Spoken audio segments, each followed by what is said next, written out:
Today we talk to the King Kong man himself, Gregory Kulon. The topics we'll be covering are: did Cooper really intend to film a gorilla fighting a Komodo dragon? What was the unmade dinosaur movie that King Kong replaced? And the spider pit sequence, did it ever get filmed? Learn this and more in the next 2 hours, so sit back, relax, and enjoy the show. And don't forget to check out Gregory's biography on Obi. Volume 1 is available now. Oh, and this is my very first on-camera interview, so please forgive me for being extremely nervous. Still, hope you enjoy the video. Hello, today I'm joined by Gregory Kulon. How you doing?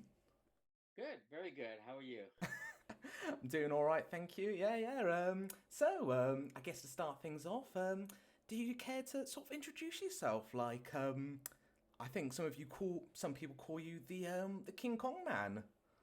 Oh, yeah. Some people might. I guess I just always loved stop motion animation since I was a kid. So I grew up. I don't remember when I first saw the first film. I saw probably most of the Ray Harryhausen's black and white films while I was a kid on TV. Before I could talk, before I could read, and just always loved them. They were always special to me. I mean, at the time, I couldn't tell the difference maybe between Black Scorpion or a Beast from 20,000 Fathoms as to who did the animation. But with Famous Monsters, I started getting some of that information filled out, and eventually, it wasn't until I was a teenager, but I'd been looking for years and years to try to find King Kong, and finally I got to see it at Cleveland State University, and I think it was 1976, and it's been my favorite film ever since I saw it. I mean, nothing to me comes close to that film.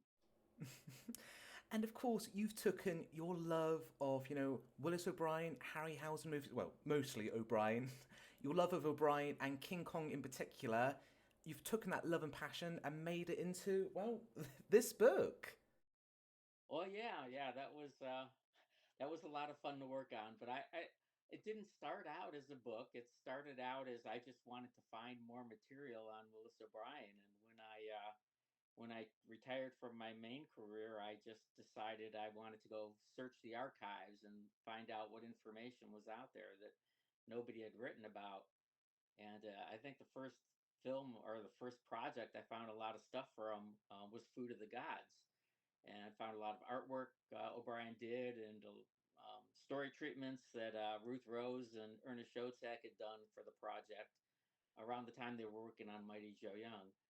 And I said, well, I've got to write this down because nobody's ever talked about this. I think there's been a couple of sentences in Don Shea's biography of Obi, but nothing significant. And then I started finding a lot more material on Guanji that no one had ever talked about, scripts for creation no one had ever talked about. So I figured, I guess it was more than just a few articles. It was going to be a book. Yeah, because there is a very lengthy introduction, a very good kind of lengthy introduction about yourself and what kickstart this journey of, uncovering more about O'Brien. So you realise pretty early on that actually, because I remember you wrote in the book that when you were younger, you felt like everything that had been covered about O'Brien was already out there. It sure seemed that way. Yeah, yeah. I mean, there's only so much you can dig up from a person where.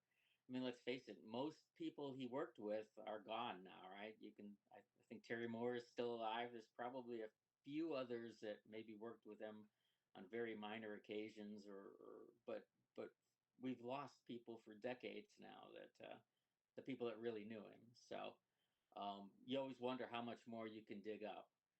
But I guess I was really literally surprised that there's a lot of material in archives that people just. I think people seem to like to write about stuff, read things, and regurgitate it, and I never wanted to do that. I wanted to find new material, and that's when I started finding about copies of scripts that nobody ever talked about, or correspondence that nobody had ever written about. That's the thing that I found really exciting um, to dig up. Because you wrote in your book that that so much information about O'Brien, it was kind of out there, but it was sort of reinterpreted, a bit like Chinese whispers, by about like 5 different people, and it's got sort of out of context and a bit misinterpreted. So you've tried to. Oh, sorry.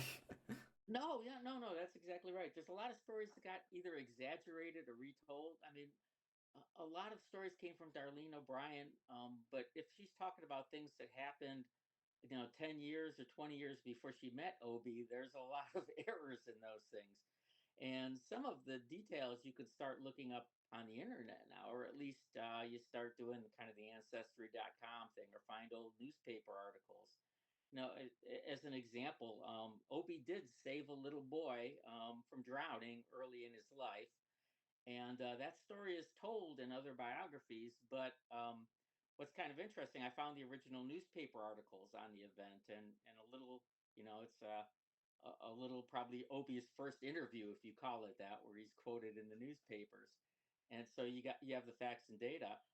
But the story, as it got told, was eventually it grew out of proportion, and it became he saved this person that ended up becoming a major boxing promoter and big kind of life celebrity. And it turns out, no, that that guy that they said they saved was probably never even in California at that time. He was living in I think in the Midwest somewhere. In the 1890s, you didn't travel every week between California and Chicago, right? That was a rare trip for people. Um, I got the name of the boy he saved. It was just a regular person in his neighborhood that he was growing up with. So a lot of these stories became different or exaggerated, or once you start finding the dates of real dates of when people were born and died, you realize that the order of events that people are telling these stories in could never have possibly happened. So it's kind of interesting to try to pull that apart and discern the facts and data. Oh, so I guess. So I think we'll go through at least in this book, chronological order, most of the movies he worked on and sort of pick up some little trivias and things and misconceptions you sort of discovered as you were researching along. So, Oh, okay. yeah, so I think the first movie we've got, well, it's quite a bit. So, Ghost of Slumber Mountain. So, what can you tell us about that project? Well, he did some short, he did short films before Ghost of Slumber Mountain, but Ghost of Slumber Mountain was kind of interesting in that it was a his first association with Herbert Dolly, and this is the story that has changed the most over the years, right? If if you go back to things that Don Shea or everybody wrote about 30, 40 years ago, um, it always the story was always told that Herbert Dolly used O'Brien's effects and ripped him off and tried to take credit for it. And really, the reality of this situation is Steven Zerkis found out as he started researching Herbert Dolly, was that Dolly had done a lot of work. He had done a lot of animation himself. He had actually probably been one of the first people to cast his own dinosaur models as opposed to O'Brien's, which were hand built. But there's a story there where Dolly's view of the story was that O'Brien stole credit from him. He tried to make himself look like the producer instead of just the hired hand, which Dolly viewed him as. And so the story today, I think, is a much more nuanced story. It's not a this person is a villain that the other one was taken care of. I think we had two very smart people that were doing their best and butted heads. And came to hate each other over the years. But you have to go through and find the documents to talk about this because we had only for years been hearing one side of the story, and there were two sides, and now there's a lot of information out there. My dad, he's got an old saying, particularly like when it comes to, let's say, like a breakup between, like, let's say, a boyfriend and girlfriend, for example. He says, now, how many sides, this is something he's always asked me, like, how many sides of the story are there? And I'd go, well, there's two, right? He said, no, there's his side, there's her side, and then there's the truth. Exactly, exactly. And you can only guess so much. Luckily, we have some details because Dolly left a lot of written correspondence, but there were legal. I mean, there were lawsuits from this case, and in terms of ownership for the Life Lost World and patent things and that. So there are a lot of legal documents that exist where you can start seeing people writing their legal position, which is not always the same as what they would say otherwise, right? Because perjury is also something that can be considered important. So, so yeah, there's a lot of details out there, and it was to me, it shows that there's a lot of things that are taken for granted that you really shouldn't take for granted if you can prove otherwise. Hmm. Yeah. Another question I wanted to ask: are all these documents easily accessible, or does it require a few loopholes to sort of go through to get to these documents? Oh, it really varies. Depending on the city, most of them are requestable and viewable in person. So it often, like at the Murray and Cooper papers at Brigham Young University, anybody can go request them and go visit them. And they're much less so available online, right? You can maybe put in a request and then you would have to potentially go through the documents and talk to the curators and pay them to scan items or cover documents for you. So it really varies by facility. Some places will scan documents for you, others won't. They'll only let you read them in person. So it's not common. There's not a one size fits all answer to that. I guess you said this in your book, but the benefit is you live in California, so you can very easily go out and access all these different libraries to get a better understanding and a better scope of the whole story, can't you? Yeah, well, being near Hollywood kind of helps a lot, right? But to be fair, I mean, like the Marion Cooper papers aren't in Hollywood; they're at Brigham Young University in Utah, which is about an 8-hour drive, right?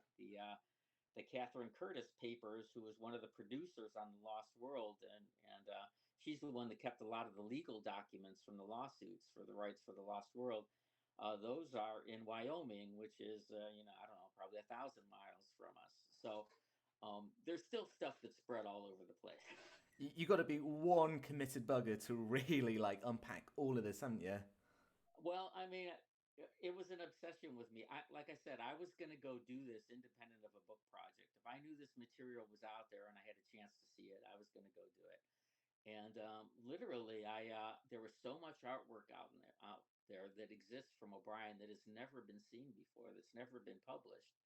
And a lot of that is going to make volume 3 of my book. But well, even I say a lot of it, even still a small percentage, because there's hundreds of paintings Obi did that are still available, and you can only publish so many, right? Um, So really, this whole book, like, how much would you say you almost had to sort of cut out in a sense? Like you just couldn't cram it all in there. well, I think the text was probably about where I wanted it to be. Matter of fact, I think it got improved because I probably cut out about 30% of the text just to trim it down, where I thought I was spending too much time talking about what happened in details and scripts that weren't very useful, right? So I tried to trim that down a little bit, but I could have easily made the volume of volume 1 probably could have had about 3 times the amount of pictures in it if I wanted to. So at some point you have to just say enough is enough.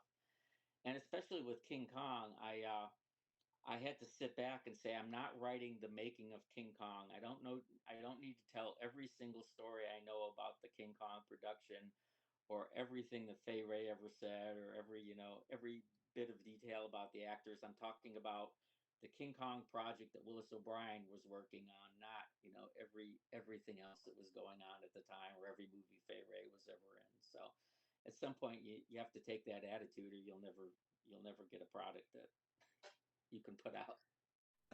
I jumped forward quite a bit with Ghost of Slumber Mountain. Was there like any of the early O'Brien films that you wanted to talk about while we're on the stream? Um, well, I think the one that stands out to me is the dinosaur and the missing link because it was the one that got him started, right? He did a short test reel and he got $5,000 to make Dinosaur and the Missing Link from Herman Wauber, and it was the job that got him. Well, it was the project that got him a job with Thomas Edison, And so he was able, because of that film, to go out to New York and make films for Thomas Edison's company. And yeah, I can't go through all the details, but it's the whole film industry was changing at that time. It was a really different place than it was now.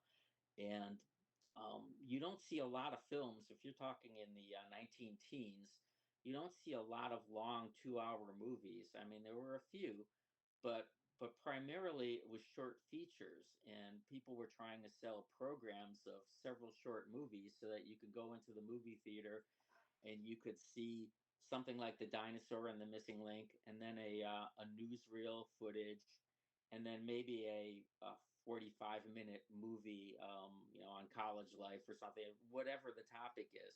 But it would be something you could take the whole family to. And what was happening while Obi was making these films with Edison was that the industry was changing, and I think the people wanted more, bigger, longer stories than five short films strung together. And the dinosaur and the missing link was kind of interesting to me because it had an interest level. It brought an ape character and together with a dinosaur, but it also caused problems. It ended up being released under two different titles. The Dinosaur and the Baboon was the other title because the missing link had some bad connotations that people in the United States, especially in the South, didn't want to talk about evolution or talk about missing links. So even then, there were problems. And but it showed, I think, very quickly. If you look, he had a lot of characterization. But then you look at his next couple of films, and he would do interesting things, like his dinosaurs would start breathing. In some of his later shorts with an air bladder inside the stop motion model. He would do things like having a caveman smoking a pipe and little smoke coming out of it, or he would have water effects. So you could see the growth of his animation capabilities. They were all kind of cartoonish films for the most part, but he was trying to make things that could look a little more realistic. There's one short I mentioned in there called The Puzzling Billboard. It's on. I think you could probably find it on YouTube still. It's out there on the internet, and it's not a. There's only a short sequence at the very end of the film he made. There's people keep changing a billboard. It's a puzzle kind of movie, and it's a playing with words. But at the very end of the picture, there's these written words on a sheet, and a goat camp comes up and starts tearing down and eating the thing. Now, what's really interesting to me in that is it's a realistic goat that's animated by Obi, fitting in with a scene that was previously live action. So now Obi in that film is starting to get to realistic effects, combining a live shot with he's matching lighting. He's trying to do a real animal. He's trying to make it look like a real animal. It's no longer cartoonish. So he was making a lot of progress there in these little projects. I think something it, it's almost like bear in mind. It's like when was O'Brien born? He was like what 19th century. He didn't grow up with movies, did he? Oh no, not at all. No. He had to figure out all of this on his own. Like there was no how-to book was there to animate. Oh yeah, no, not there was nothing at all back then. I mean the old story that he told was that he was working at the for the San Francisco Exposition, which was basically it was a major exhibition in San Francisco after it was the recovery from the 1906 earthquake, right? It was basically saying San Francisco is back on the map. You're talking 1914 or so. And Obi was taking a lunch break with people that were working for the people that were putting on the exhibition and designing attractions for it. So there were a lot of artists in that, and he ended up building a little clay boxer. And they pretended the other guy built another clay boxer, and they pretended to box each other. And supposedly that's where Obi came up with the idea of animation. Now he probably there's a good chance being in San Francisco he might have seen Gertie the dinosaur, cartoon animation as a short. He wasn't by any means the first person to do stop motion, um, but it's very plausible that he came up with it on his own and that he hadn't might not have seen another stop motion film. But he quickly took it to new levels with building armatures and painted backgrounds and some pretty complex things that he tried in his early features. So he had no way to go out and find other things like that. Now, when he went to New York and he was working on The Lost World, he did say that I don't know that he was a movie buff, but he did say that he would go watch a movie or two when he was around and available as often as he could, just I think to see what the competition was and to get ideas. Right, but nobody was making to the first order films like The Lost World. He might have seen a little bit of stop motion, a little cartoon animation. I doubt he saw any of the European animation like Starovich or anything more complex. He was probably looking at animated cigarettes and things like that. I remember last year I was doing research, like making a video all about what was the first animated movie, and it's really interesting. Like there was no internet, there was no local commute of like, oh, animation, what's that? Everybody seems to have been in their own little pocket and trying out their own different thing, like you said with Sterovich. Yeah, no, and you could argue what the first stop motion animation is, right? I mean, and even the things when people talk about certain movies like Humpty Dumpty Circus, there's a range of years about when that might have come up. I mean, I think everybody's pretty clear by 1898 there was some stop motion in films. But exactly which film was the very first? There's different films of matchbooks and matches moving. Um, a lot of use of toys, just toys walking around and things like that that happened in the 19 aughts. But I think really a lot of things like a crafted dinosaur. There weren't very many of those things going around. I think you had Starovich and you had O'Brien, and then you had bits and pieces, in another film every once in a while for a quick shot or two, right? So he might have not been the first, stop motion geezer, but we can at least say he was possibly, or most likely, the first dino buff of stop motion. Yeah, you could probably say that. I think he's the person that took it to a new level, though, right? To me, him and Starowitch working in two different continents, were really making the art form a lot different and a lot more complex than what other people were doing. Mm, yeah. All right. I feel like we've been going backwards because what we went Ghost from Slumber Mountain, then we went back to O'Brien's early career to. Oh, okay. So let's say we are about early 1920s. What I suppose from what you understand about O'Brien, what kind of man would you describe he was during that time? Oh, Opie was always described as a kind of a carefree guy, a happy-go-lucky guy. He was he was I think he was smart. Marion Cooper called him one of the two geniuses he ever met in his life, right? And a lot of people would call O'Brien a genius. He did some amazing things from a technical perspective and an artistic perspective, but he was much more comfortable going out and riding a horse or betting on a horse at the horse races, right? We knew he was a drinker. We know he was a gambler. Um, he was, he was a fur trapper. He did a lot of, he did work with ranching and cowboys and on the railroad, and so he was much more of a how would you say it?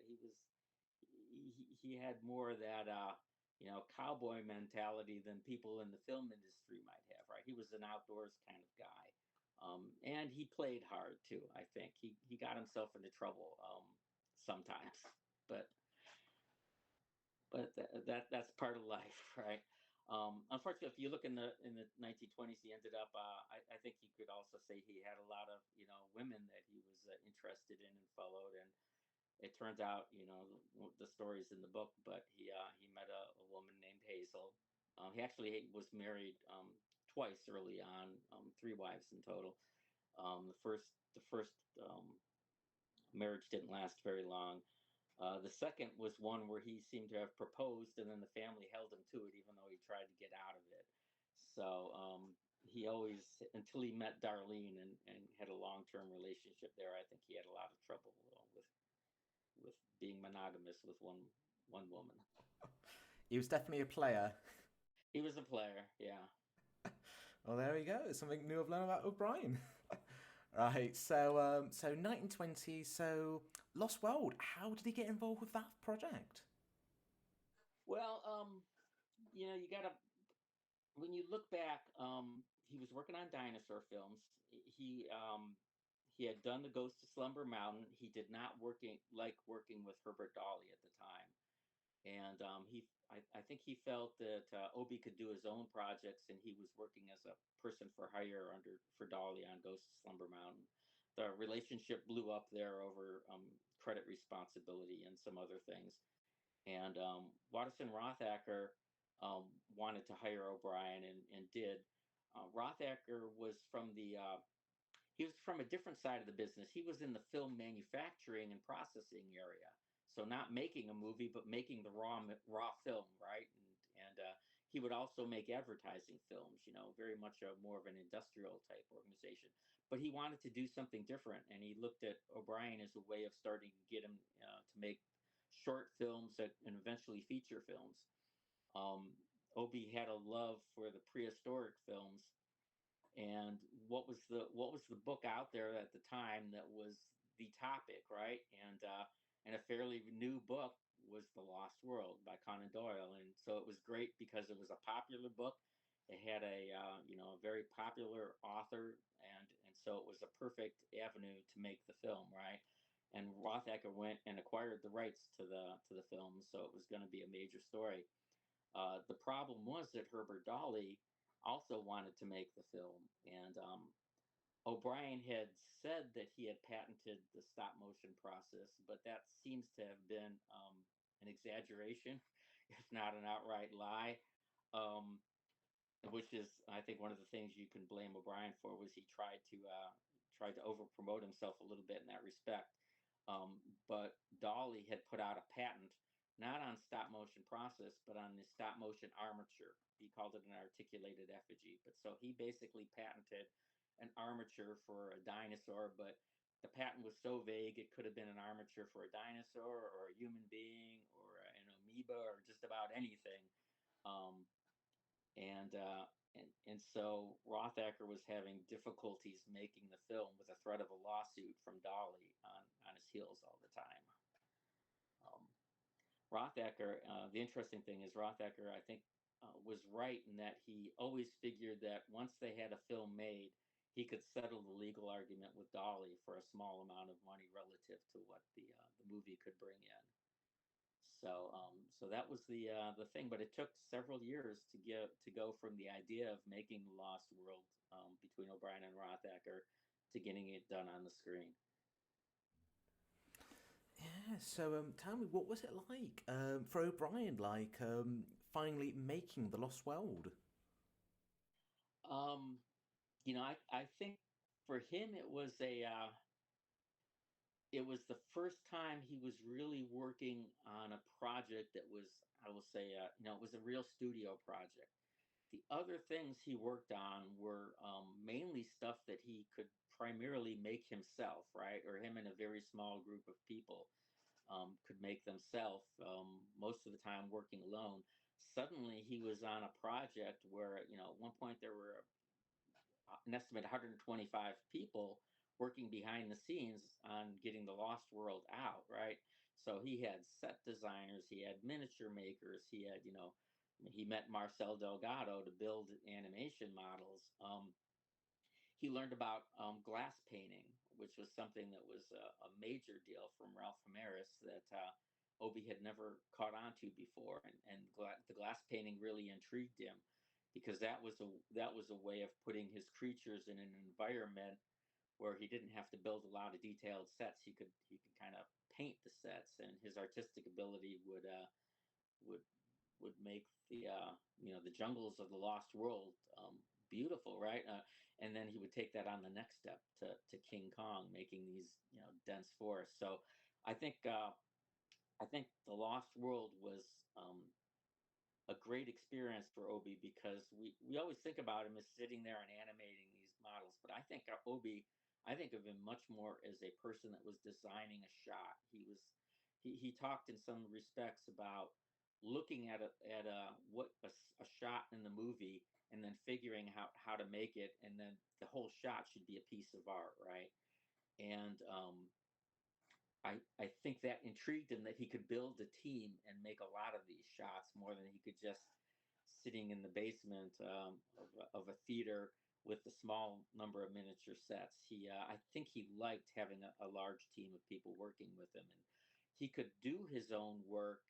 He could do the animation alone, but the more you look at the Lost World, when we find outtakes and things, there were clearly several animators on that project. Obi wasn't the only one doing it. So that's another kind of story that comes out is, everybody thinks that Obi is animating every shot in the film. And, um, you know, I don't really think that's true. By the time he got to Mighty Joe Young, 16 or six, well, 24 years later after The Lost World, he's probably animating 5% of the film at most. So he's working the details of setting up these complex shots so in advance and having somebody else very often do the animation.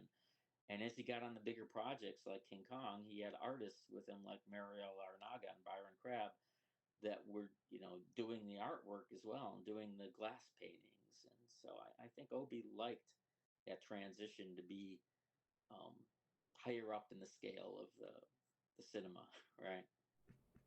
I suppose that it's that thing where since there's been such a lack of information about O'Brien for many years, I think a lot of us have just assumed like, oh, he was like Harryhausen, right? Because Harryhausen, he did everything. So O'Brien, he must have been similar. He must have done everything. I think he was the person that could have done everything. I mean, we know he did. Like on Mighty Young, we know he directed the filming of the lions for the scenes with Joe. Right? He did a lot of the stuff. He did the designs, but he didn't have to. I think he wanted to work really big projects. He was always going for these grand scales, and the difference with a Harryhausen project and O'Brien project was, Harryhausen found a way to do things much more cost effective from stop motion. Harryhausen would do, the Dynamation reality sandwich, right? That everybody talks about, where he's ingeniously, but he's basically photographing real life and putting the creature into the middle of it with a split screen. And Obi's work is very different. He's building an environment, right? He's got lots of miniature sets, and he's building the whole world between that and the glass paintings. You look at the Cyclops and the beach at Seventh Voyage of Sinbad. He's primarily on a real beach, interacting with Sinbad, but no place like Skull Island ever exists in real life, right? It's a beautiful Gustave Doré picture, and I think Obi always wanted that whole look of controlling the entire image and the entire environment, not just living with an image of a beach or a castle or a mountain that you could film in real life, right? Right, so on from Lost World to Creation. So how did that come about? Well, creation. So Lost World was directed by Harry Hoyt, right? And the interesting thing is, while in the years between creation and the Lost World, basically 1925 to 1931, basically, O'Brien was mainly he had tried to sell a few projects like Frankenstein and Atlantis, but those projects didn't go anywhere. Um, but so he was primarily doing matte shots, glass painting shots. He was actually at First National running the glass department. So that's where he ended up having people, Mario Laranaga and Byron Crabb, working for him. So he's kind of doing not his own movies, but he's doing two or three shots in a lot of movies, right? So it's more of a department head kind of job where he gets to either manage the team of artists doing the matte paintings and doing some occasionally himself. Um, Harry Hoyt during that time was off working on other projects, but he didn't have a hit like The Lost World. He wanted to do something big. And I think he figured there were two options. One was to maybe remake The Lost World with sound now, because everything had gone to sound. So there's some speculation. We know Rothacker was trying, working the rights for sound rights for Lost World. I think he decided though that he could make his own um, movie with a Lost World and call it something different, but still have prehistoric monsters. And he came up with the idea of people kind of shipwrecked or wrecked off a submarine into a prehistoric world, and he started trying to sell that idea. Turns out he originally looked at some ways of doing it fairly low budget, but those ways didn't turn out like they were going to go very far. So he ended up coordinating with Obi, and I think Obi got really excited to do another big film like that. And they ended up, Harry Hoyt ended up producing a pitch to RKO, and he sold them on the idea. And he had already been working with Obi on a lot of concepts, so it became a team. And Obi ended up then taking that project, and he ended up bringing over Mario Larinaga and Byron Crabb to start working details of how the shot would look. And then he also pulled back Marcel Delgado, who had done all the models for The Lost World. So Obi started assembling this other team at RKO for creation from people that he had worked with on either the matte department at First National or on The Lost World. So RKO was excited, and they were going to give it a go. So how far did creation get along in development? Well, there was a test reel made, very nice test reel that were luckily large parts of it have survived, with a hunter going out, Triceratops family, and a hunter going out and shooting the baby Triceratops. That footage has survived, along with the mother Triceratops actually chasing down the hunter. So those films were shot. There were a lot of other models made. So the meat eater dinosaur, the Tyrannosaurus from Kong, was actually made for a scene in creation. The Styracosaurus model that ended up being in Son of Kong was built up for creation. There were several animation models. There were uh, I've probably read at least 8 or 9 versions of the script for creation. The problem with creation was that the story was basically a bunch of people alone with dinosaurs. It wasn't really an exciting story. There was no real motivation for the characters. Harry Hoyt was trying to tell the story of how different people react to being away from their normal environment. So the big businessman doesn't know how to live in the area with dinosaurs, right? But the lowly guy that was, on the ship that was teaching the kid, and he was athletic and everything, he becomes the guy that knows how to survive in this world. So that was the story Harry Hoyt wanted to tell, but it wasn't extremely interesting of a story, other than a bunch of what would have been magnificent dinosaur scenes. So Marion Cooper ended up coming to RKO, and he read the script, and he wasn't impressed by the script at all. He thought there was no theme, there was no major character to pull the thing together. But he had come to RKO already having tried to sell to David Selznick an ape picture. And so he saw the test reel, and that test reel told him that, hey, there's might be some better way of doing an ape picture than trying to get a live gorilla and a Komodo dragon on a stage somewhere. Um, so it turned out perfect.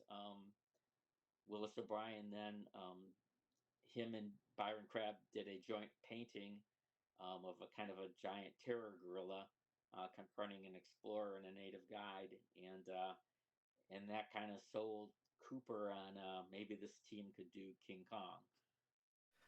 Funny thing you So, mentioned about the gorilla and Komodo dragon, because that was one of the questions I was going to save it for a bit later, but I thought since you brought it up, I might as well ask now. Was was was it really going to happen? Like, did Merrington Cooper initially envisioned to film a fight scene between an actual gorilla or a Komodo dragon. Because I remember me and my mates would play around. We talked for hours, like, oh my god, how could they do that back in the 30s? Is that true, or is that something that's been overproportioned or overblown? Um, you know, it's hard to find vintage documents that says he would have actually filmed it that way. But there is no doubt you can find before he met O'Brien, he was talking to Selznick about a gorilla picture. Um, and he was talking about to Selznick about a gorilla picture that takes this gorilla from some, prehistoric area to um, to the top of a building in civilization. And so can I find? I've never found a document where Cooper, at least not written, at the time, written in the 1930s, where he said we're going to film it with Komodo, lizards. But I believe he would have done that, right? Cooper was an interesting filmmaker, and his he made a lot of jungle films. He staged in Siam the giant what would you call it, the giant elephant stampede through the village. He was gutsy, right? He filmed the escape with the baboons for the four feathers. I think he would have tried that out. I have no doubt he was interested in the concept because he wanted this gorilla picture, and his good friend Douglas Burden had just come back from Komodo Island with a few live Komodo dragons that unfortunately died within about 6 months. But Cooper saw them stuffed at the American Museum of Natural History. And he had an interest of working with simians from his time in Africa, especially with the baboons on four feathers, and his interest in the stories he had been hearing about the gorillas in other parts of Africa. So I think if he could have pulled it off, he would have he would have done it that way. I'm gonna guess either himself or the society at the time just didn't really think twice. Like, oh, maybe that gorilla wouldn't be too happy. Like, if the Komodo dragon came at it. Like, there was none of that. There was none of that going on in their heads, was there? It was a different world back then, right? It was a different world. I mean, he did not. You got to remember when they're off filming Chang in the jungle, when they needed to, I mean, they set out bait and they got the tigers that they needed, and they, unfortunately, right, they killed tigers when they were out there, and they did things, I'm sure, to get the elephant stampede in Chang that would not be allowed, well, not even be allowed in 1950s Hollywood, let alone today's Hollywood, right? Um, but Cooper was, I think Cooper is Carl Denham to a large extent, right? He would have done what it takes to make a really interesting movie. Well, we definitely would have looked back on King Kong very differently if that was the version that would have ended up being Oh made. yeah, yeah. I doubt it would have had much resonance today, right? And I mean, even you watch the lizards fight in the Lost World, the 1960 Lost World, or something, when there's Hollywood was using or lizards to portray dinosaurs right on film and fighting each other, and those can get pretty violent. But they're not all that interesting, I don't think, really. They're not the beautiful setup you have. Can you look at the Kong T Rex fight, and I can't see how you could have ever filmed anything that would come close to the spectacle of that on a stage with even a guy in a gorilla costume and a Komodo dragon, if that's what it came to, right? In your opinion, since you've read Creation a number of times, if it would have been the movie we would have ended up getting, do you think it would have had the grandiose as King Kong? Like, would a sound dinosaur movie been enough to capture the public's imagination? You know, and I have to say this, I mean, I've read the script several times, but there are several scripts, right? And if you look at the evolution of Creation, the the scripts at one point got to be over 350 pages, right? Now, to put that in perspective, the main Kong script, the final version of this Kong script, is 105 pages. And the creation script is 350 pages, right? There's a lot of description in there. There's a lot of stuff going on. but there's also existing analysis of the story, and the story said there's a lot of monster scenes in here, but there's not really any characters, and I completely agree with that. Right? There's a scene with the Arsinoitherium that would have been spectacular, and there's various versions of that scene in the scripts, and some of the scripts don't even have that scene. Eventually, it got cut out when they were trying to reduce the cost to make the movie. But it would have been a really spectacular battle with these 22 Chilean sailors fighting this Arsinotherium. Some trying to cross well, they fell a palm tree across a river to try to escape from the field where this thing is. It would have been a spectacular scene.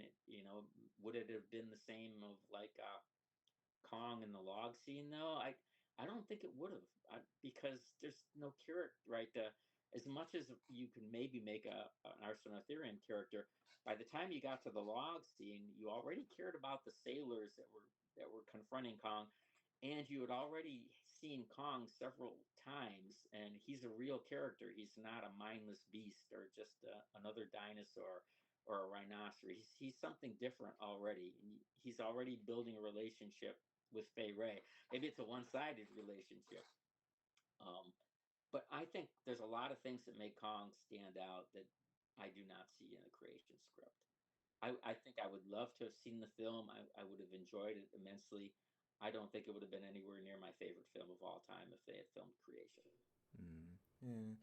And another thing I wanted to ask, I remember many, many years ago, I saw some of the creation photos, especially of the, I hope I'm saying this right, Arsnerotherium animal.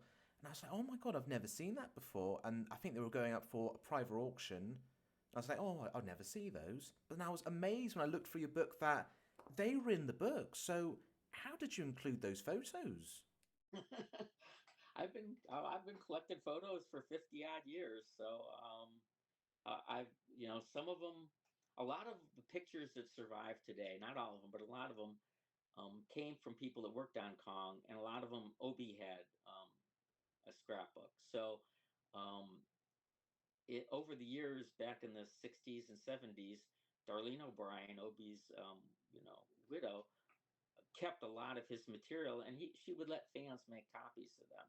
So there's a lot of photos that have been copied and recopied over the years, and I've been in some cases lucky to find the originals.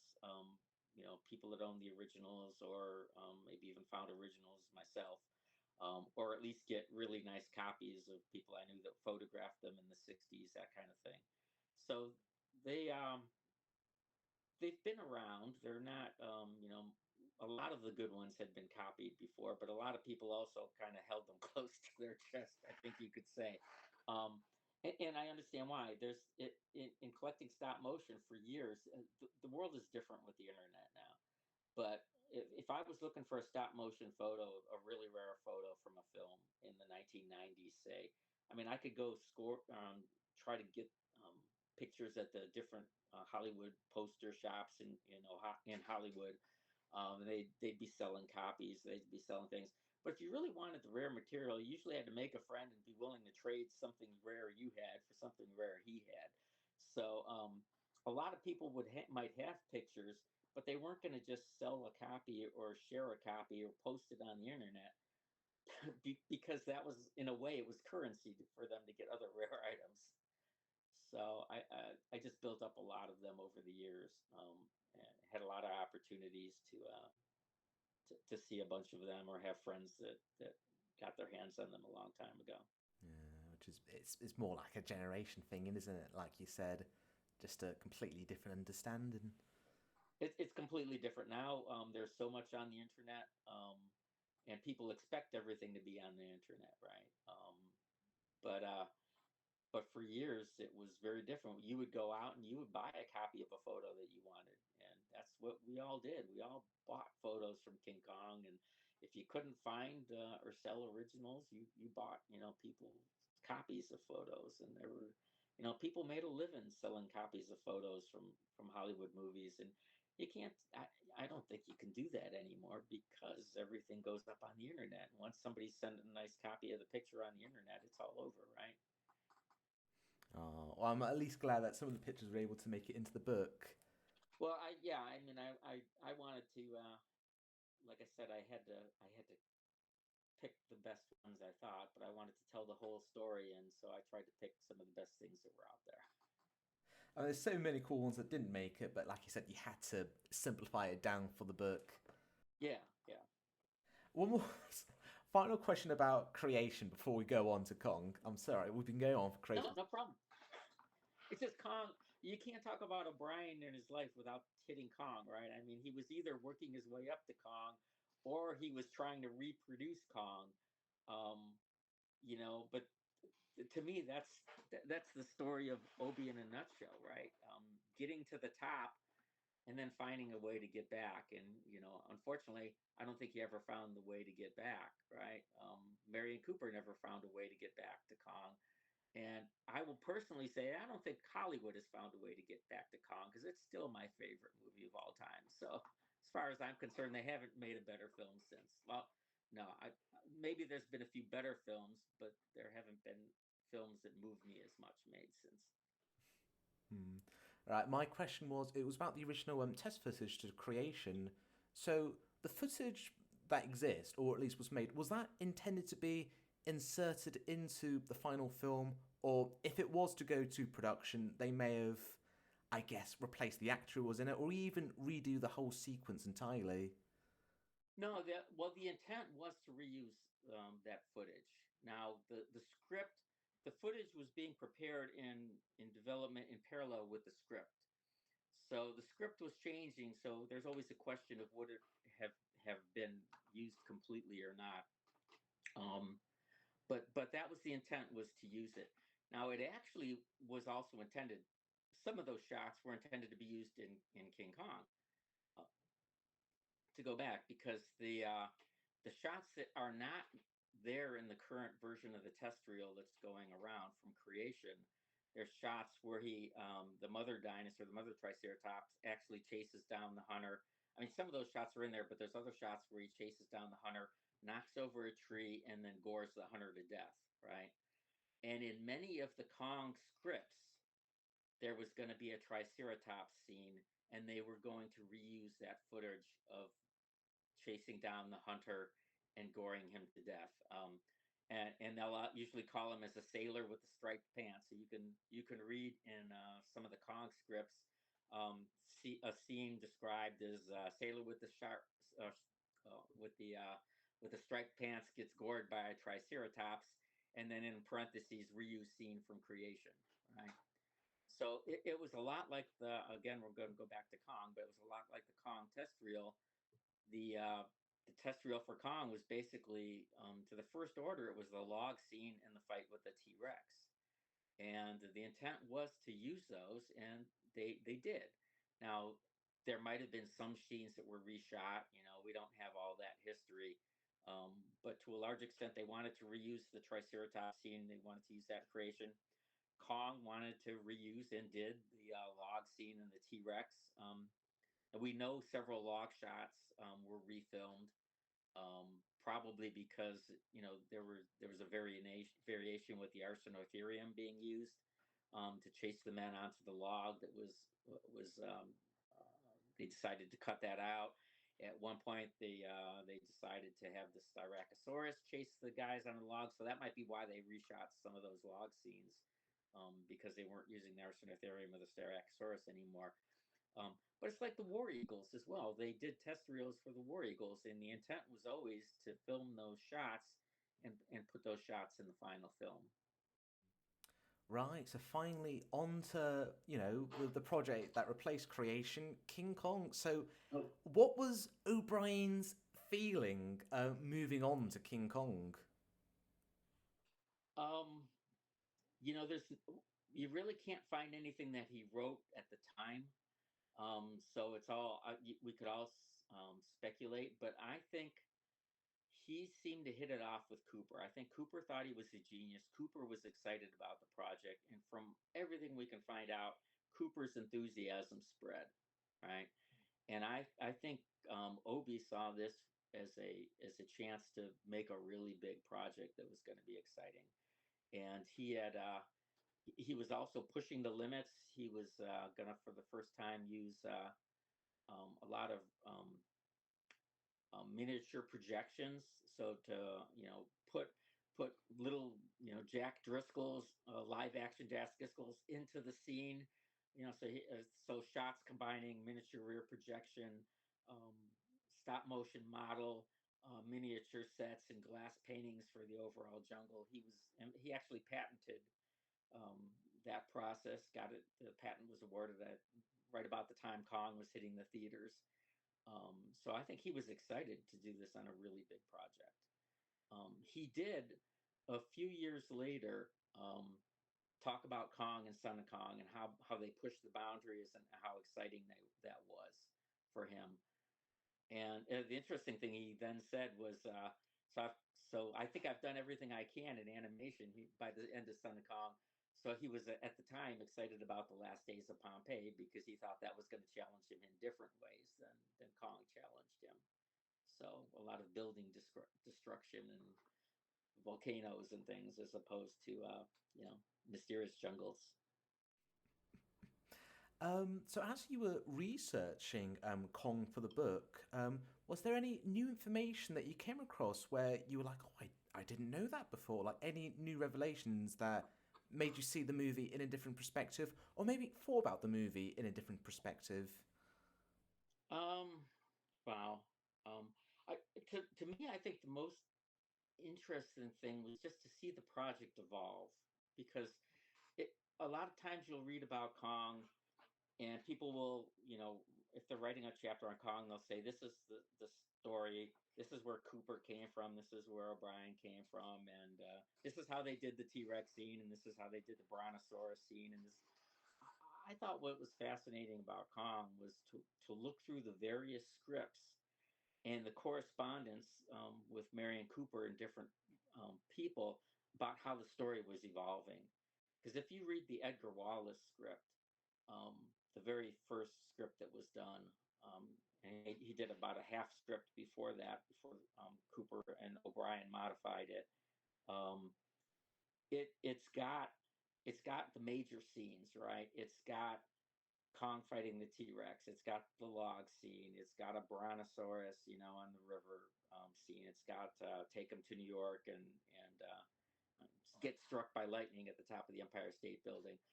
Um, so those scenes were always there, and some people will give Wallace credit for that, but to me, that's O'Brien that deserves the credit for those, because they drew the art for those scenes, and Wallace was writing to the art that was given. So what I find really interesting was that there are no natives in the early scripts for Kong, right? Um, Carl Denham is a heavy. I mean, he's one of the meanest assholes ever. He might not be called Carl Denham. The name changes. I think he's always called Denham, but first name. But he's a really bad character. In one of the early scripts, the Fay Ray character eventually is his niece, and he basically is slapping her around. Um, he has the Jack Driscoll character clubbed at one point so that he won't take Faye off the stage before they introduce Kong in New York. He's a big bad guy, and what I really like to see is how the story evolved. There's correspondence between Cooper and James Creelman, who was writing the scripts after Edgar Wallace passed away, about changing the heavy and about adding the natives and about adding the wall and all these things that I think are so integral to Kong, but they weren't there in the first couple of scripts, right? And so to me, it's just if you notice, I've pretty much told the story in the book as a timeline of how it happened. So as opposed to this is what the film is and how we did shots. And I think that timeline to me was the most interesting thing, because you saw it change so much. And then by the end, you had Ruth Rose come on. Ruth Rose is Ernest Schoedsack's wife, and she's writing this final script.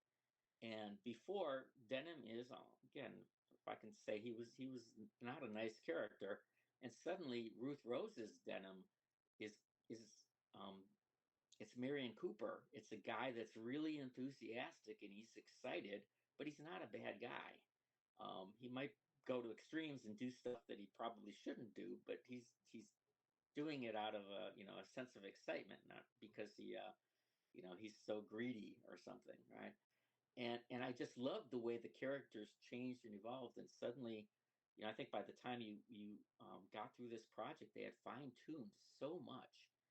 Um, and to me, it's almost perfect then because you got great characters, a great story set up, and then what happens from then on is it goes to the editing phase, and the thing is just a roller coaster, right? You got a slow start set up going up the hill of the roller coaster, and then everything just flows from that because it was set up so perfectly. Oh, um, well, I guess so. Ted Cheeseman was the editor on the film, but he worked directly with Marion Cooper, and Cooper, Cooper was editing sequences as they went along, and they had to because, well, a big part of the film was the film wasn't greenlit for the whole project. They greenlit a test reel, and as I mentioned, the test reel that start is basically the log scene and the T Rex scene. And so they filmed those. They were filming at night on the stages that they built for Most Dangerous Game to a large extent because Cooper saw a way to get a test reel very effectively done for low money by reusing sets from the other project. He actually made sure that the Most Dangerous Game sets were being made to fulfill his vision for Kong. It wasn't that he just picked over a leftover sets. He was directing those. He was directing how those sets were going to be made and how they were going to look so that they would be appropriate for Kong. And so he was editing the project as it went along. And so, for example, he didn't like the Arsinotherium chasing the men onto the log bridge. So theoretically, he told people to replace that with a Styracosaurus. And then eventually, I think he just realized the pacing didn't even need anything there. You go right from the Brontosaurus chasing the men onto the log, and then suddenly Kong's there and confronts him. And he just kept refining and refining. And eventually that ended up adding stuff as well, right? Because late in the game, there's a story that I don't completely believe, right? That said that the film was coming in at 13 reels, and Cooper was superstitious and didn't want a 13 reel film.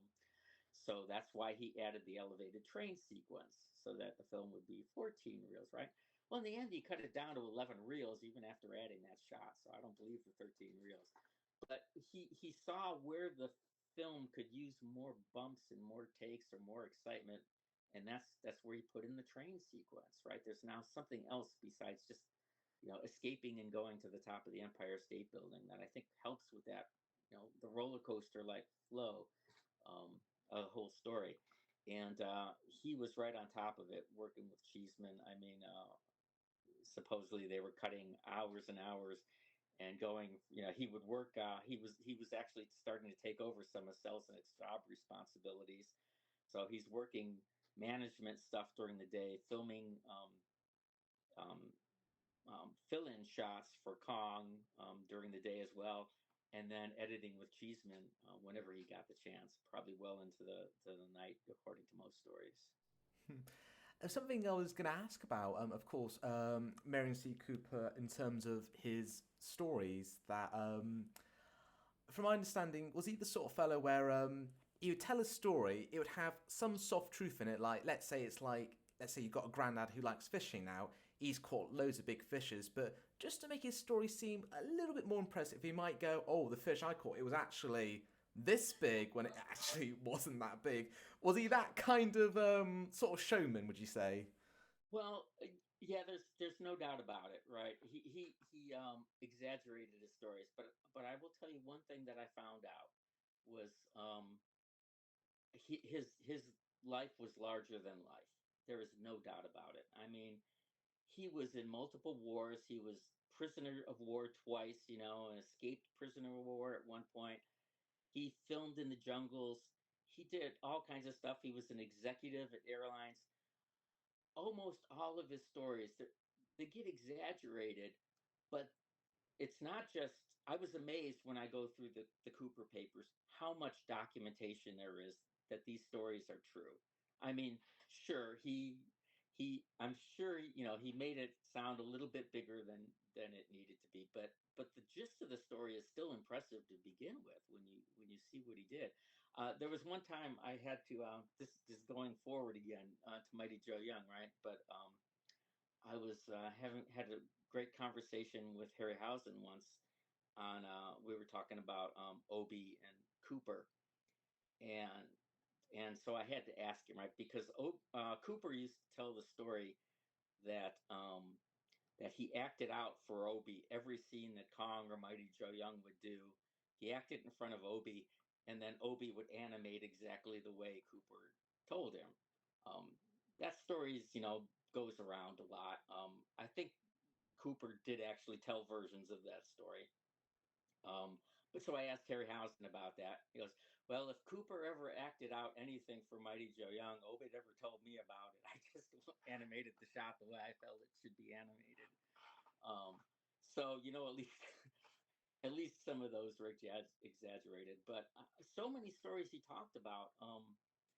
He talked about he got the approval for the test reel from Kong, and then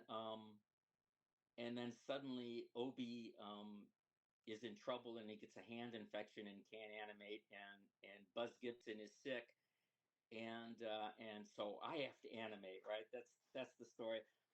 You go to the documentation though, and you can actually find that Obi did have problems with his hand. He had damaged it before the test reel, and the schedule was going down, and I think it was a really bad case of influenza that Buzz Gibson had.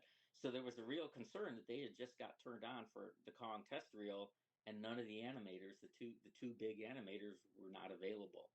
Um, and Cooper's comments at the time was, "I don't know how I'm going to get this done. We're going to find a way to get somebody to animate."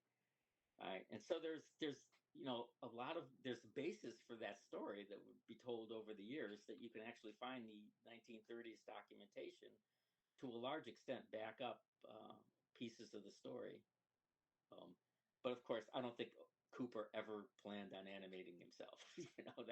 That I think is the one piece that's just a stretch too far, right? There's one big thing. Before I did this tonight, I posted on my community tab like a list of questions of, what would you like to know about O'Brien or the King Kong project for my viewers to sort of ask. And a very frequent question was concerning about the cut content to King Kong. So, just for a bit of clarification, so the cut content from King Kong, did it actually get filmed, or was that like? Well, when you talk about the cut content, are you talking about the spider pit, or are you talking about the scenes of munching on natives? And because there were things that never made the final cut of the film, right? The Triceratops. There were things like the munching on natives and the squashing the native in the mud, which were which were in the 1933 version and then cut out in 1938 and put back in the 1960s, right?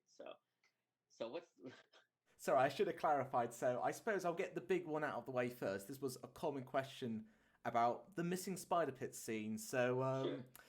could you add some clarity? Because there's always been interest about the spider pit scene, but recently there's been a lot of interest about, was it filmed?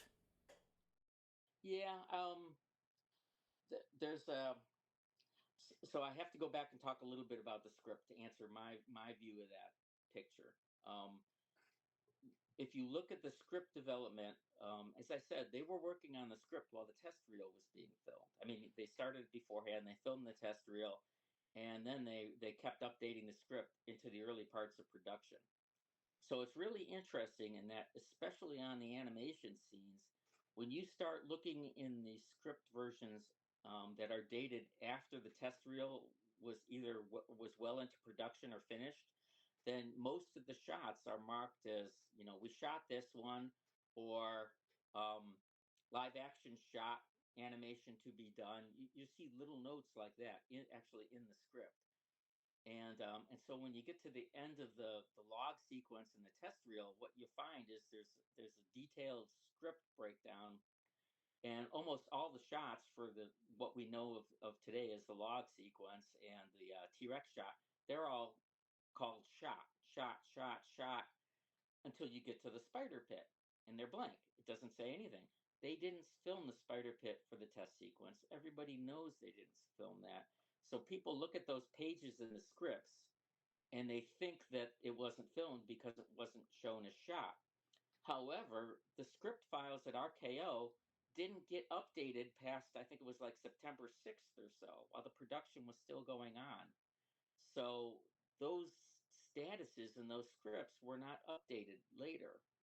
So if anybody comes up to me and say they were not shot because of that script page showing it's not shot, well, I will ask them to show me a script page that shows the elevated train sequence and shows me the status of that being shot. Because unless you have a complete version of the script that has the entire film, we know they were working on the spider pit sequence after Shodzak went back to Arabia in, was it late October, early November of 1932. So it was one of the last things on the docket to be filmed. So those pages don't provide any evidence to me at all. What we do have is we have Willis O'Brien kept several photographs that were slop tests. And a slop test is basically a photograph done of the camera set up through the camera um, to check the lighting and do the matching and everything. So they absolutely had the scenes set up, ready to shoot. And they were lighting the shots and they were doing all that. We know that for a fact. The question is, you could argue, did they actually ever animate it? I believe they would have animated those shots. I don't think you go through several shots like that, and it's not just there are multiple angles too, right? So there's different shots in there.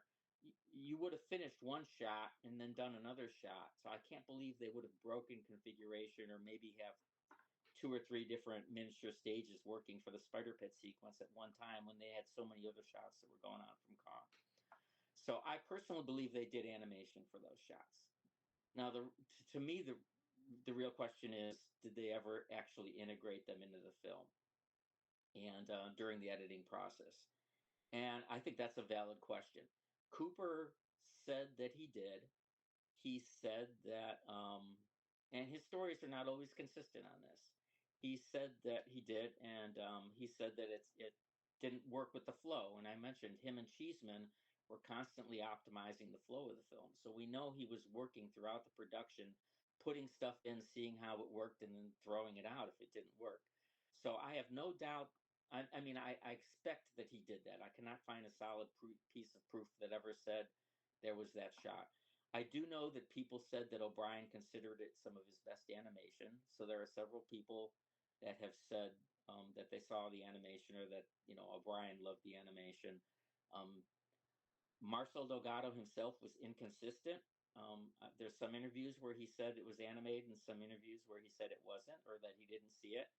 But also, if you look at a lot of Marcel's interviews, he also said he was so busy repairing the models, he never saw the dailies. So he didn't necessarily know what was being shot on any good day, or didn't necessarily see the footage.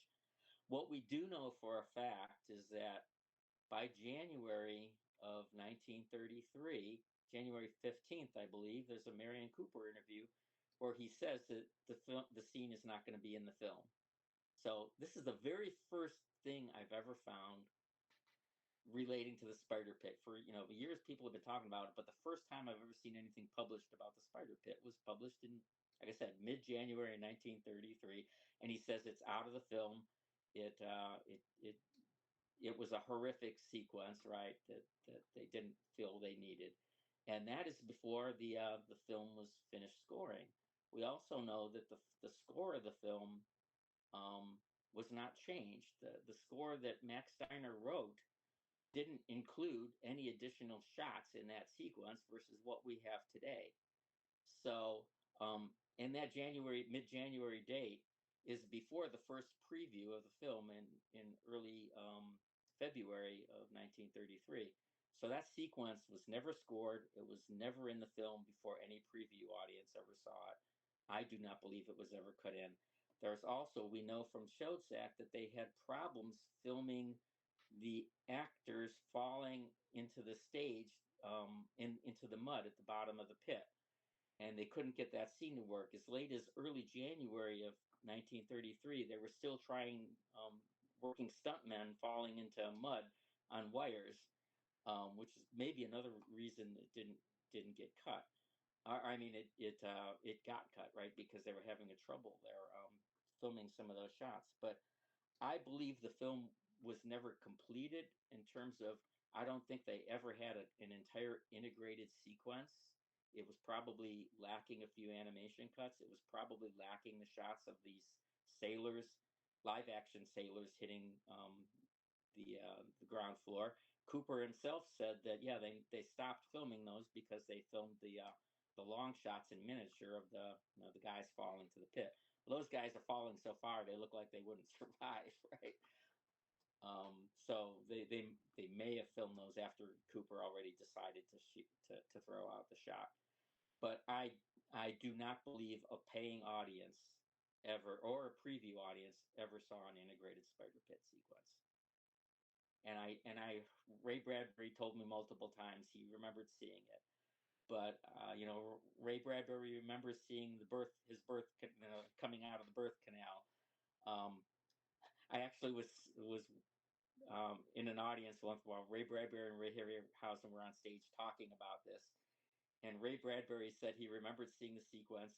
And I looked at Ray Harryhausen at the time, and Ray Harryhausen is rolling his eyes and trying not to laugh when Ray Bradbury said he saw the sequence. So um, people will say they saw it. People will say you know, it was never filmed. You can have lots of things, but the continuity scripts for the film, which cover every second in the film, there's no continuity script that ever shows a spider pit sequence in there. There's no music score that ever shows there was additional footage in there for the spider pits, right? There's none of those things exist, but we do have the shots that show that they did the setup. They went as far, at least, as putting the animation models on the stage and lighting them. So I can't believe they didn't actually shoot some animation. So, possibly absolute best, if it ever did existed, once it would have been like incomplete. Would that be like a way to look at it? I think the best you would ever say was maybe there was a print at RKO at the time that Cheeseman and Cooper were cutting that might have a few shots from the spider pit integrated in, pre-score, pre-sound effect, um, but those are gone. And it's also interesting to note, right? The creation test footage that exists, the shots that were going to be used in Kong don't exist in that creation test footage. So what happens, I think, was that they edited those films out. That original negative went to Ted Cheeseman to edit into the Kong sequence, and so that's why you don't find them in the creation prints that exist today. I think that footage likely ended up on the cutting room floor with Ted Cheeseman, and at some point, like they did probably with all of the footage for these things that they didn't use, once they had a final cut from the film, I imagine it probably went into a big burn barrel. I hate to say it, but I I would love to see this footage, but I do not believe we ever will. Actually, something else I really wanted to ask, so that might be long gone now. I say might be. Having a bit of optimism out there. so, so that's long gone now. So how come the few fragments we have of the creation test footage still exist? Like, how do they still survive or even exist? Oh, well, we know copies were made a long time ago. Now, I really don't know who made that first copy, but O'Brien had a copy of some of that stuff. So it may be that they gave him a 35 millimeter printer. He kept a 35 millimeter for his, for a show reel or a demo reel or something back then. But I don't know exactly who was the first person to make a copy down from 35 millimeter. Um, but somewhere by the 1960s, there were several copies out in 16 millimeter and then Super 8 of that footage, possibly made from O'Brien's copy. I don't know. So now we answer the big question of the video about the spider pit scene. Of course, there were other intended deleted sequences from King Kong. Do you imagine the rest of them similarly got along, where they might have semi been realized, semi not, but cut prematurely? Well, so and if there's a particular one you're asking about, let me know. But we do know some stuff was filmed. For example, the script versions that I mentioned about talking about the sequence. We know that one of the big scenes that was going to be there was Kong fighting three triceratopses in kind of a lava pit kind of thing right before the log sequence. We know that they filmed some of the live action for that, some of the sailor shots, because the script itself for those sequences show that the live action was shot. And in some cases, it shows that the shot was done other than animation. Um, but I've never seen any actual photograph um, of the Triceratops models that look like they were on a set and lit for animation. So I would think it highly likely that those shots were discarded before they ever decided to animate the sequence. On the other hand, for the Arsinotherium, I think it's almost definitely that they did film some of those shots. There's shots that people, photographs, some are in the book, of filming the Arsinotherium with the sailors on the log. They were clearly set up for, they were clearly lit. They were clearly, this wasn't just somebody posing a puppet on the stage to take a quick picture of it. It was a shot that was designed and lit to be filmed, and most likely there were plans to integrate those shots into the early test reel as it was shown in New York to sell the film. So I believe Arsinotherium animation was done. There may have been some animation for the Styracosaurus done. I've never seen a photograph that would confirm that. But those are some of the shots. Um, Going back to the spider, the one shot in the test reel that says "shot" regarding a spider is the description of a spider crawling up. Um, Basically, it's the description of what is now a lizard-like creature, right? That shot was done in the script. It's done and marked as shot as a spider. Now, you could sit there and say, well, that's proof positive that somebody animated a spider, and I would say no, it's proof positive that somebody animated that shot, but they may very well have just had that reptile in there instead of a spider when they shot it. A lot of these sequences, like you go through the script for Son of Kong, and it's a triceratops instead of a cave bear. So it was not uncommon for them to change the animal, right? In many people's minds, these were multiple dinosaurs. I need a meat eater dinosaur. I don't care if it's an iguanodon or a brontosaurus, right? A lot of these shots, they weren't too specific about what kind of dinosaur or monster they needed in it. So, a lizard creature versus a spider, I don't know that it would have made a big difference to the people when they were making the film.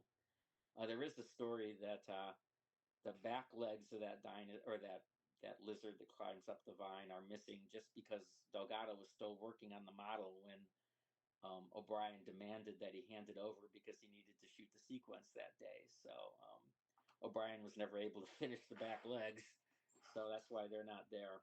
I was going to ask if that was meant to be like based on anything, like a made-up creature. No, it's just because No, they it was forgot. Delgado said just wasn't finished with the model. So um, yeah, I think it's meant to be a much more normal looking kind of, at least traditional kind of lizard than it ended up looking like. But 80 plus years later, it inspired the school crawlers. Exactly. There Exactly. you go, creative liberties. Yeah. So I suppose when I ask about what scenes, if all, I suppose would you say it's unfair for me to say, broadly, or were all the deleted scenes like not filmed? It's like really like individually depends which one we're looking at. Yeah, very much so. Very much so. We know they filmed the shot of Kong falling off the Empire State Building from above, right? There's lots of individual shots that were filmed that for one reason or another they decided not to use, right? And I think a lot of it got lost in the space pacing. As I said, um, the Kong cut was 13 reels at one point in time, before they added the elevated train sequence, and it became and then it ended up adding that sequence, adding another reel, so roughly a 14 reel film, and the final cut is released was 11 reels. So there was a lot of stuff that was pulled out, but that was stuff mainly, according to Cooper, and I believe him, pulled out for pacing. Because to me, the film is perfectly paced. So you can tell they were fine tuning. At least you can't just come up with a pacing that works so perfectly like that. Um, but but yeah, you have to talk about individual sequences as to finding out what was made and what wasn't. I think. Can you describe the impact of when this, eighth movie, long development, originally a different dinosaur film, then had a gorilla in it, considering animal abuse, and then this cut spider pit sequence, all this development, how when it finally got released, like, what was the impact of when it was released?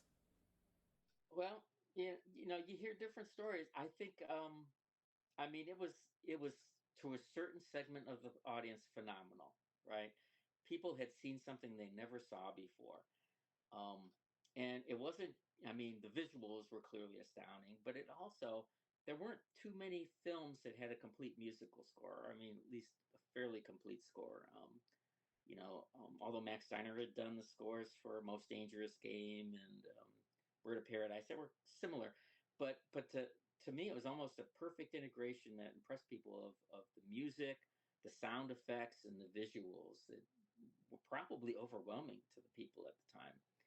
And the film did really excellent business. I mean, you can't put it another way. It drew huge crowds in New York. It drew huge crowds in L.A. And across the world. Really, it got major audiences in London and Berlin and different places. The reviews were almost always enthusiastic.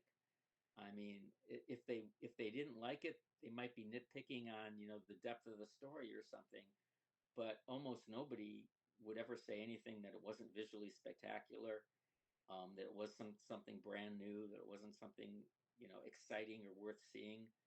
Um, so I mean, it drummed up a lot of business and it pulled in some money from RKO. Now that said, I think people also forget that um, they also talk about how much money. I think it gets overestimated how much money Kong made on its initial thing, because as big a film as it was, it didn't make the top 10 list for 1933 by the end of the year.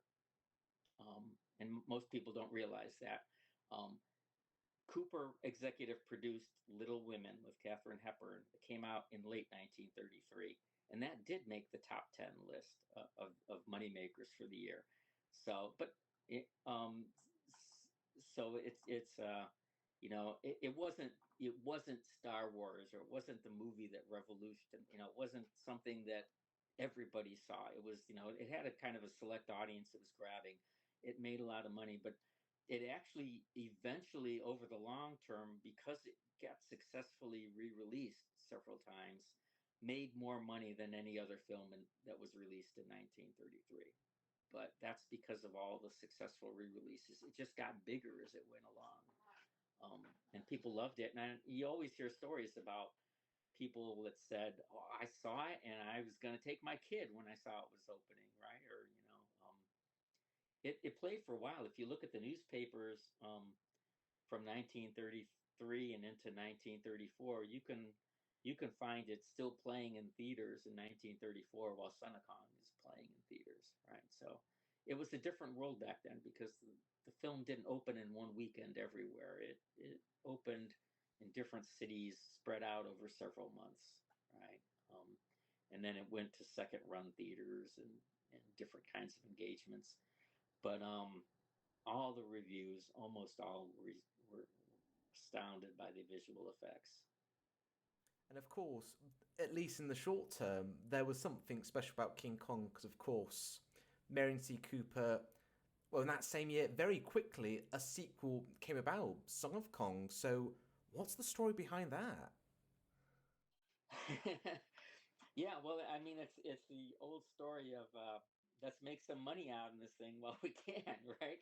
I mean, I could try to embellish that as much, but I think that's really what it was. What's really surprising to me though is, yeah, let's put out a sequel, but there were a couple of constraints on putting out the sequel. They gave them half the budget of King Kong, um, and they demanded that it be out for Christmas 1933. So it ended up coming out on December 22nd. So they wanted it to come out fast enough.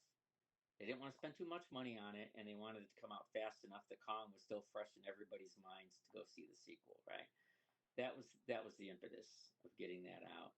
And Cooper at that point, Selznick just left in February of 1933. He left RKO, and so Cooper was taking over his job. So Cooper had very little to do with Son of Kong, right? Schoedsack was the director.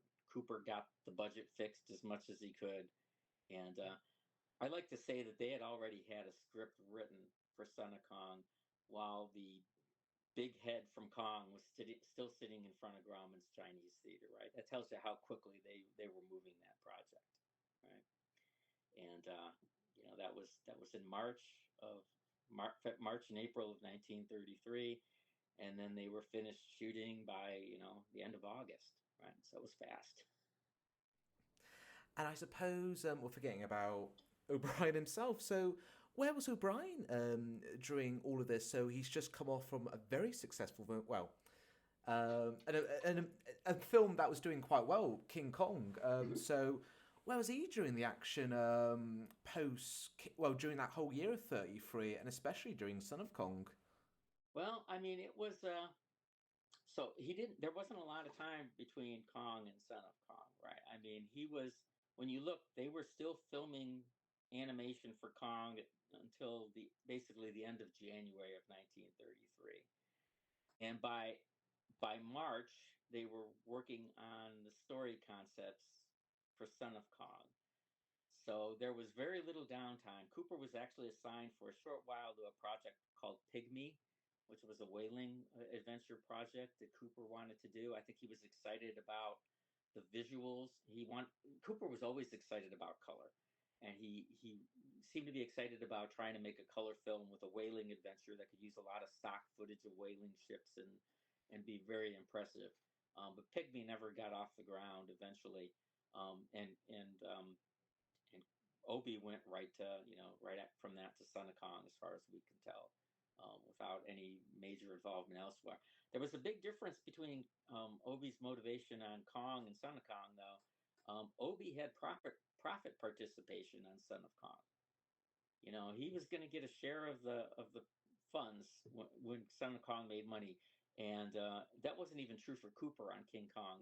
Cooper was able to get them deals. So Cooper always used to say that him and Fay Ray and Obi and these guys wouldn't have if they had profit participation in Kong, they wouldn't have need to work the rest of their lives, right? They would have all been rich. So, um, but Obi had profit participation on Son of Kong, and it's one of the rare films where he actually made money off of. He probably did better financially from Son of Kong than any other film he ever worked on, because he also had profit participation on films like Mighty Joe Young, but Mighty Joe Young never made money, right? So Obi financially did well off of Son of Kong. Was he very intricately involved with Son of Kong in terms of like handling a lot of the special effects? I've heard stories that he wasn't as hands on with Son of Kong. So, so there are a lot of stories to that effect, right? And Darlene O'Brien would say in later years that Obi did not like the whole comic aspect. Obi always liked to do things bigger, and Son of Kong was smaller, right? So he was disappointed. He was disappointed about the comedy aspect, and supposedly he was disgruntled. Um, I I mean, I don't doubt there's some truth to that. I think a lot of the animation you could argue is probably done by Buzz Gibson. I think what to me looks like the biggest factor was Obi liked to be the guy that was in charge and knew how to run this crew.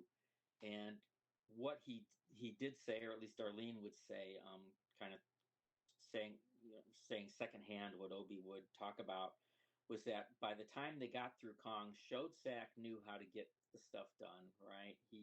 They weren't he wasn't no longer the mystery man. Right? People knew how the processes worked. Buzz Gibson knew how to animate. Laranaga and Crab could design a perfect shot.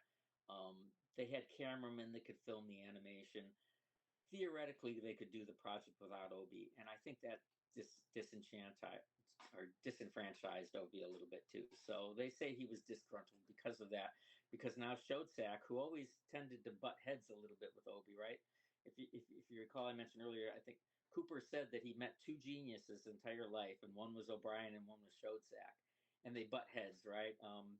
They sometimes were just described as two junkyard dogs that would go at it, right?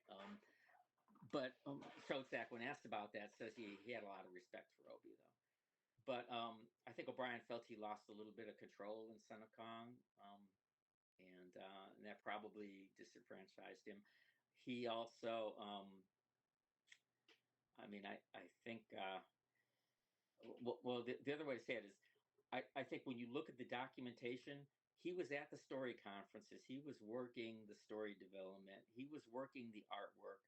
There's a scrapbook of over 300 photos at the Seaver Center from Willis O'Brien's scrapbook for Son of Kong, where he's smiling in a lot of the pictures. He's working on stuff. He looks like he's having fun. He's working.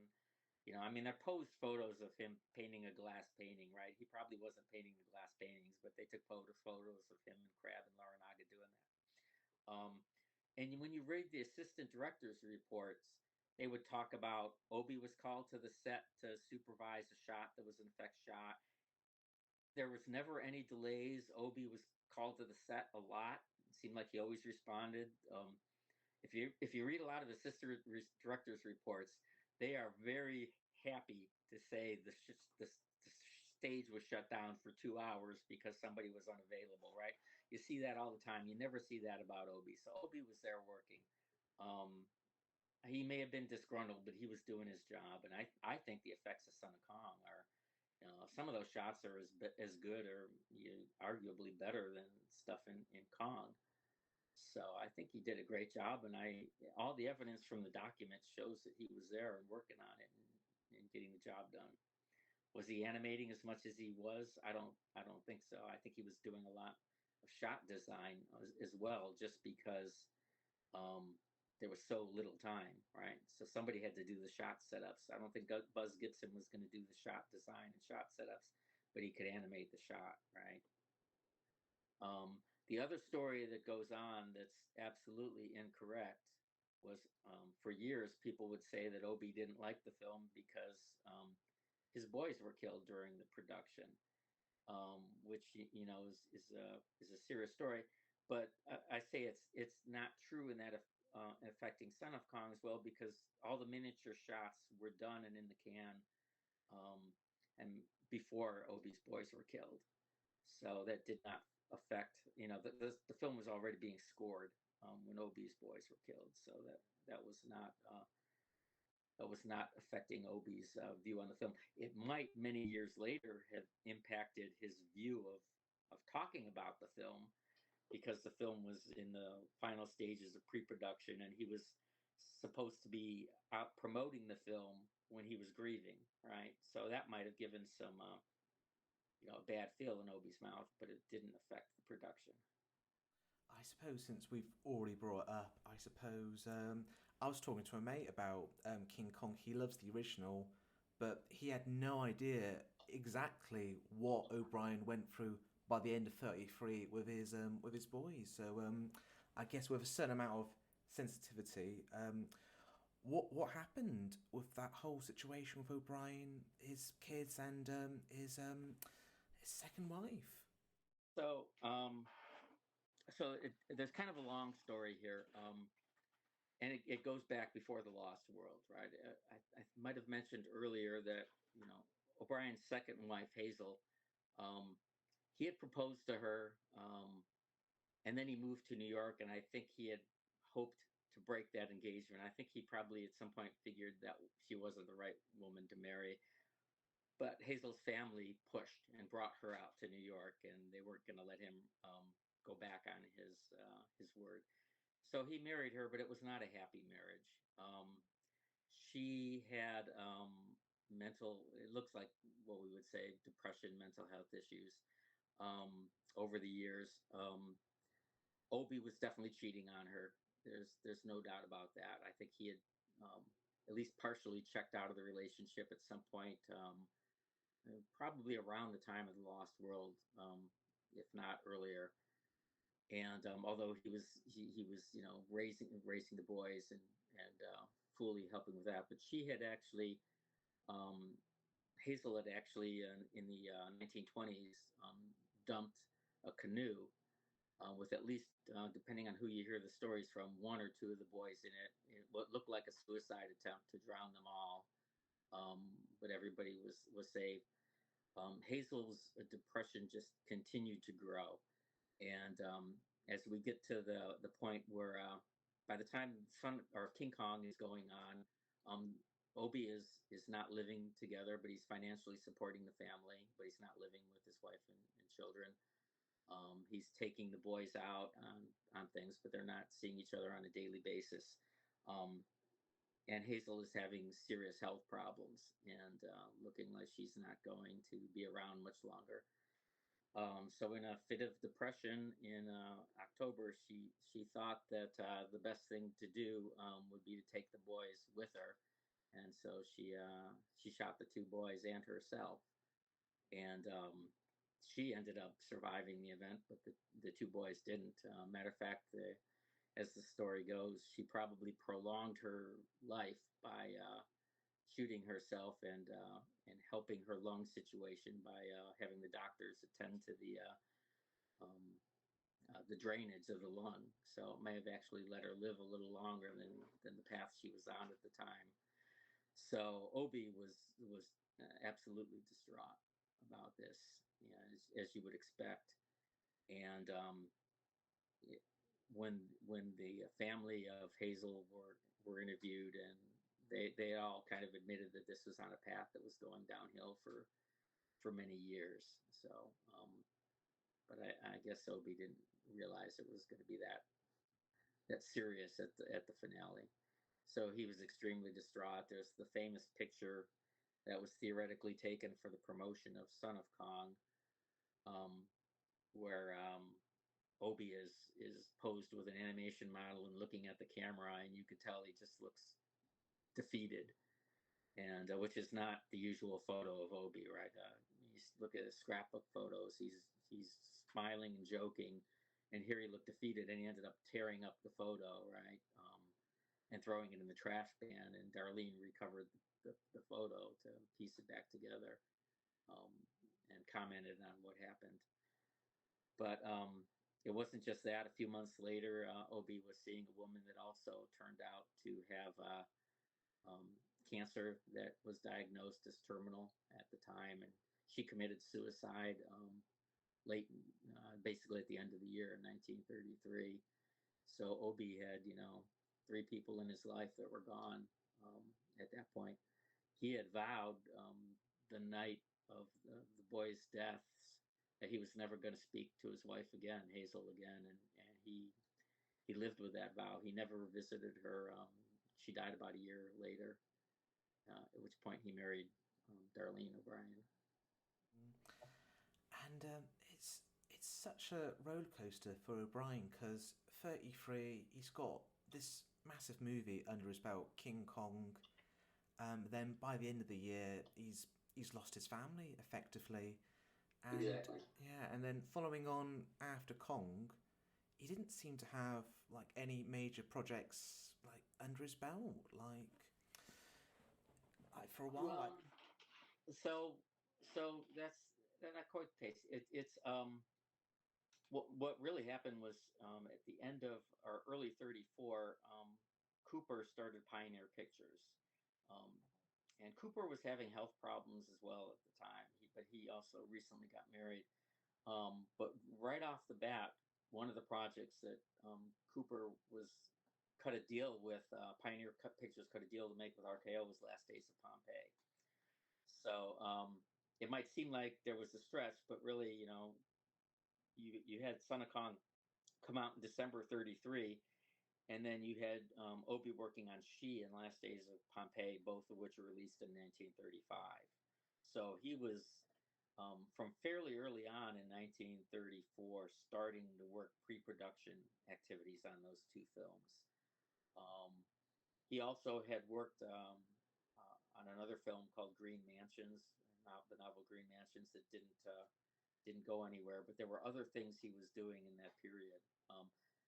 Cooper also had him as part of Pioneer Pictures start doing color tests. So it's fabulous footage if you ever look at it online. But there's a color sequence with the Son of Kong water guardian dragon um, coming into the stage. It's color footage, and it comes into the sequence, and in the background, it's a very fantastic looking, glass painted sequence with Doris Del Rio in her backyard swimming pool in the back, as part of the shot, all in glorious Technicolor. So there was a lot of things Adobe was doing for prep for these other films for Cooper. Although he didn't really have something, a project that came out in 1934. Um, you'll see in volume 2 of my book when it comes out in a few weeks that Cooper was very much involved with the pre-production on She, but eventually they kind of the budgets got cut. Both She and Last Days of Pompeii were originally going to be color, Technicolor, big screen productions, and the budgets got halved, and so they ended up downscaling a lot of the shots. There was going to be a sequence of 9 woolly mammoths in She, with a chase sequence that ended up not being done. So what happened was Schoedsack went off to do Last Days of Pompeii, and Larranaga kind of stayed on She to do a lot of the glass painting and that work, which is the majority of it, and then Crab and a little bit of Larranaga, but Crab and Obi went and focused on Last Days of Pompeii for most of the rest of 1934 and 1935. There's actually a really interesting thing. Obi didn't write a lot in his life. There's not much he ever wrote about himself or anything. He was much more of a visual person. He would do story treatments at the end of his life to sell jobs, but he didn't write about himself much. But there's this really interesting document he wrote. I think it was written for an internal RKO, like their, what would you call it, the employee newsletter kind of thing or something like that, the paper. And basically he talks about Last Days of Pompeii, and he says something that, if you know the story about what happened with his boys, becomes really relevant, because he says something like, I'm working on Last Days of Pompeii, and I'm finding myself reinvigorating and looking forward to life again, something along those lines. And he said, we had achieved in King Kong and Son of Kong, I think the most we could have ever done with dimensional animation, and we have taken the art so far, it's almost to a peak now. And I'm looking forward to the challenge of something completely different that we're doing on Last Days of Pompeii. So it's a really interesting little note from him that you know means a lot more when you know his the story of his boys, right? Oh, so it would be misleading to sort of say he didn't do anything until Mighty Joe Young. He did, like, the seeds of what was planted in King Kong, Son of Kong, transpired in different projects. Like So yeah, skills, I should say. Last Days of Pompeii and She were two projects he worked on. A lot of work he did on Last Days of Pompeii. You'll see, and then he did work on, mainly it was smaller projects and glass paintings and stuff. He did some a really beautiful shot in The Dancing Pirate, Technicolor shot of glass paintings of a boat and a skiff rocking on the waves relative to each other. It's a very ingenious use of glass paintings to make the effect.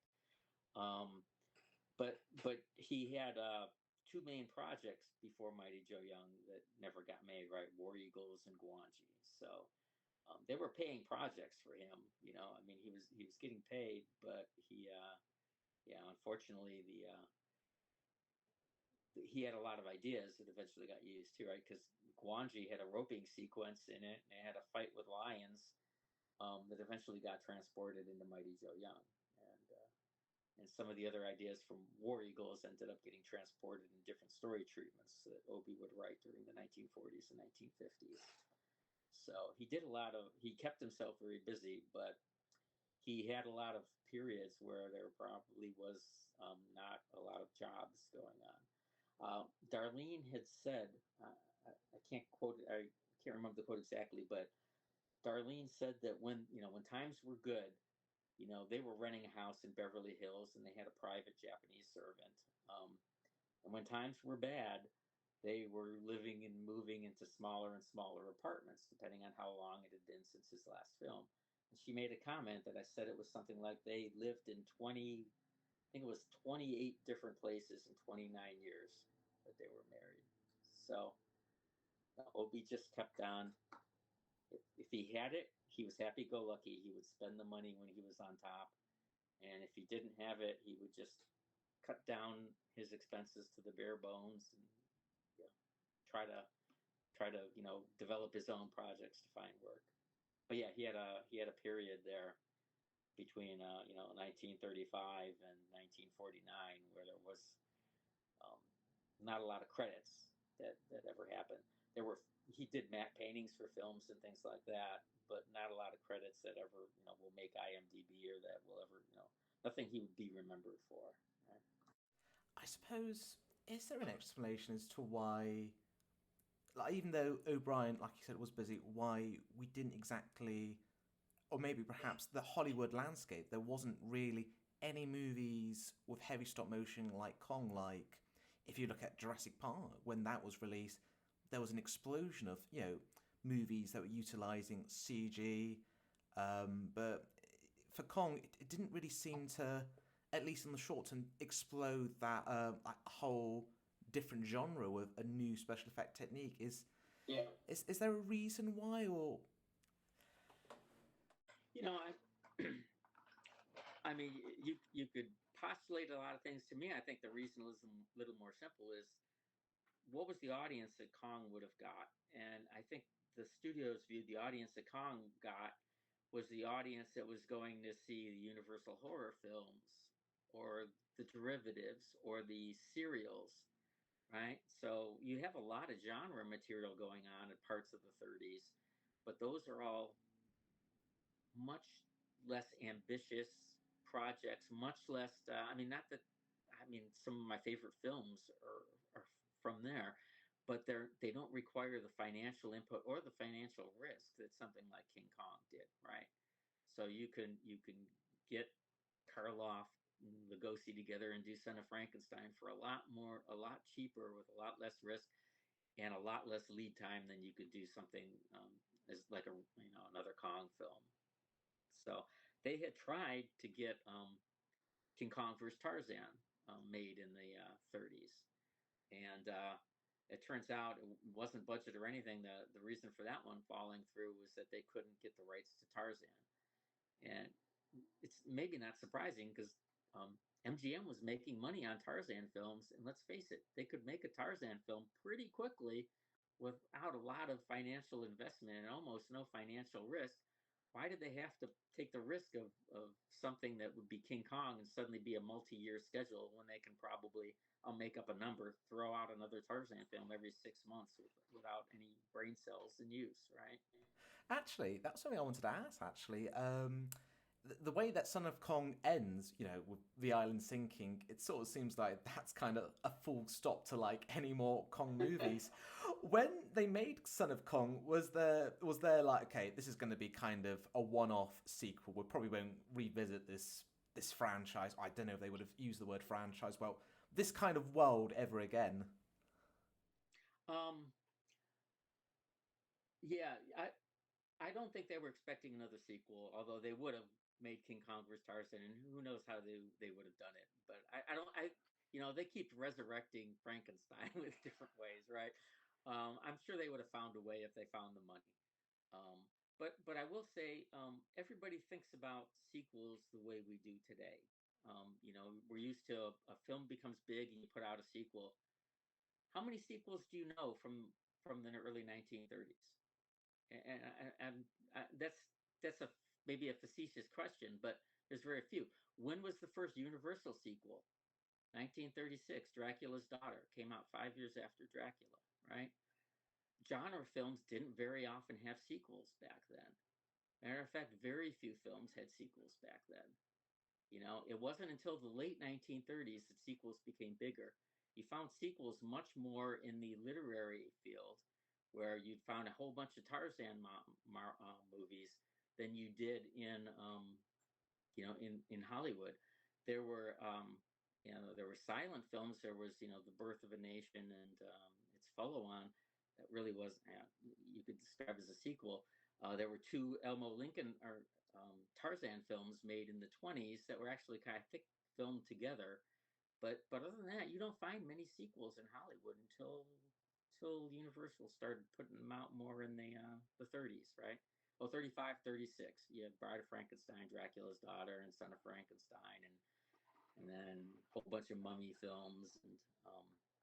But you go back in history, you won't see a whole lot of sequels in 1933. It's a different world today. Everybody's looking for the franchise. Or you look at what Disney's doing at the moment. Everything they're doing is just sequels. Or sequel or a remake, or yeah. The early 30s. The interesting thing about that was that sound had come in, so people were looking at basically remaking silent films as sound films. That was kind of the thought. That's to a large extent where creation came from, remaking or maybe telling another story, but trying to redo the lost world in sound, right? And there were other projects like that, but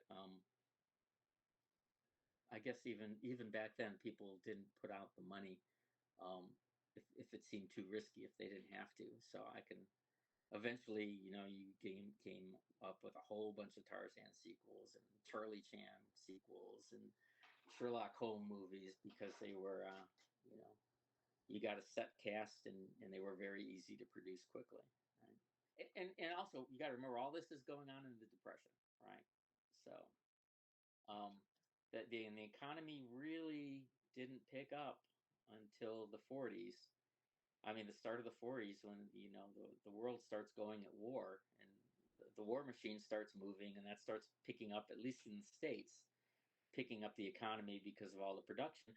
But then you've got a war, and people want to watch different things, right? Um, so the horror films become different. You don't see the big budget genre films, right?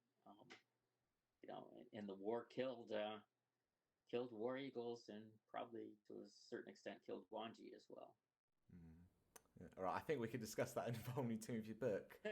One other thing, one last thing I wanted to ask about, especially, is about Darlene, especially since the book ends talking about Darlene. So, can you tell us a bit about Darlene, O'Brien's third and final wife, and exactly what she meant to him and how they met and that blossoming romance?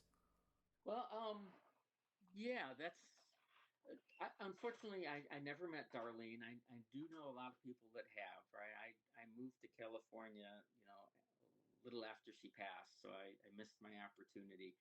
But everybody I've talked to talks about what a character Darlene was. She was, supposedly a wonderful person. Um, Always looked on the bright side of things. I mean, I think she kept Obi happy, right?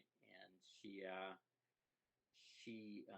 they liked to go out. They had similar things. They liked to go to the horse races. They liked to, I think they both enjoyed their partying atmosphere at times. I mean, not like big formal parties, but I think just they like to have a good time and drinking with friends and stuff like that. Um, and Darlene was a keeper of Obi's stuff, and she worked with him. Um, it didn't happen at first, but eventually, as Obi was developing projects at home, I mean, Darlene would help him. They'd come up with concepts. She would find news stories or things that might interest Obi, and suggest a story that he might want to pursue, things he might like. So it sounds like she was a warm-hearted character. He he supposedly wanted, told her right off the bat when they first married, or when they first met, that he pulled her aside and said, "Someday I'm going to marry you." So, and that was while he was still technically married and also seeing a different Hazel at the time. So, so I guess she was the one that eventually was able to kind of calm him down, and domesticate him a little bit. Um, I will say it only probably partially worked. There are still stories that go on.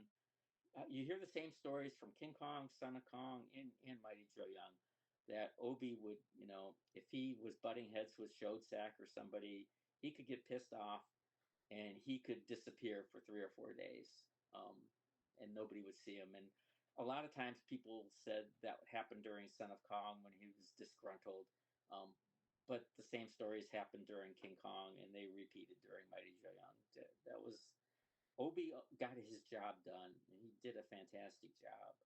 Um, but if he butt heads with you, he was likely to just go to the bar, as opposed to try to continue that fight, right? And Darlene seemed to, I think, be a good stabilizing influence there for the rest of his life. And we're privileged, I think, in that so much of what he did exists because Darlene kept all these photographs and scrapbooks, and she loaned them to people, mainly back in like the 60s and 70s, who unfortunately didn't treat her as well as she treated them, because she would loan people a scrapbook or a bunch of original photos so that they could photograph and make copies of, and often they would return a copy to her as opposed to returning the original to her, things like that. So she would get taken advantage of by the early stop motion fan community, which is a shame. But she was a solid promoter of Obi and in his life for years, and contributing to I mean, many hours of interviews and correspondence and discussions with like Don Shea for his original biography on Obi. So she was doing all she could to keep his name out there for years. And I think as we go forward with your book volumes, she will definitely be more prevalent as we go along. Yeah, I think so. Probably, especially in volume 3. Yeah, but yes. So there's going to be less kind of speculation, like, right, so was it this? Hang on, let's go and check the document. Let's make sure her story's correct, sort of thing. Well, I mean, yeah, you always find inconsistency, but the problem was, when you look at the stories about Obi pre Lost World, especially, there's almost no documentation that exists, right? And as I said, and Darlene was never there for those things, so she got the stories second or third hand that she would pass along to people that were interviewing with her. And now, because of the internet, I could actually go find a copy of a birth certificate or an arrest record or things like that. And yes, Obi did get arrested. You can find these things and put dates on the stories, and then find the newspapers from that town and that area and get the whole story, right? So Obi was arrested, but he was cleared. And his dad was a lawyer, and his dad got him out, and it was the kind of trouble he got into in his younger days. um, And I suppose, Darling, she wasn't like a stop motion animator, was she? Like, she was no, passionate for, like, she support what her husband did. Like, I've got a partner, she's into nursing, and as much as I love her and support her, I don't know anything about nursing. So if you were to oh rely yeah, on me, like, oh, can you teach me everything about nursing? Um, I wouldn't know where to start.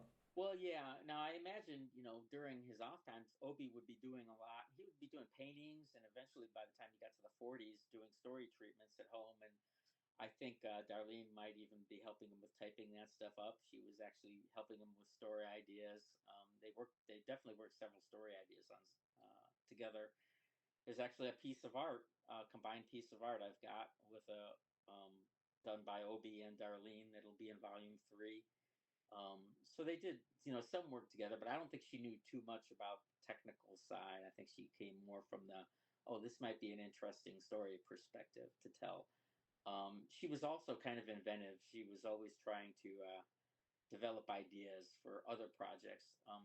People don't know this, but Obi worked a lot of different ideas outside of the film industry, and he in many cases tried to work with Marion Cooper to try to make some of those things reality. I mean, one of his early ideas I found really interesting was he had decades before airport lounges became common. Obi had came up with the concept of having a lounge kind of set aside with a little theater in it, and they could be showing short movies on there, and the guys could be sitting in the airport away from the stress of all the things, and there would be a time monitor on the side telling them when the flights are leaving and what time it is, and it was a way for him to actually resell short films, right? It was a nice idea. Eventually, it became very similar what happened, in airport lounges, the early airport lounges when they started becoming popular as a break point. But Obi was ahead of his times in some areas. Yeah, I think in many areas. I think we could so easily go on and on and on about O'Brien, Sure. but we've got to put a full stop somewhere. But yeah, it's been such a pleasure talking to you, and it's been so insightful. I think before coming on, I didn't realise how I guess Grey O'Brien was. I mean, I think the world of him, but he I just thought he was able to pull in some amazing visuals, right? He came from a family. I mentioned this a little bit in the book, but he came from a family where he left very early. I don't think he felt like he quite fit in, and most of his siblings went on to regular professional careers with college and I think Navy jobs and legal jobs and stuff.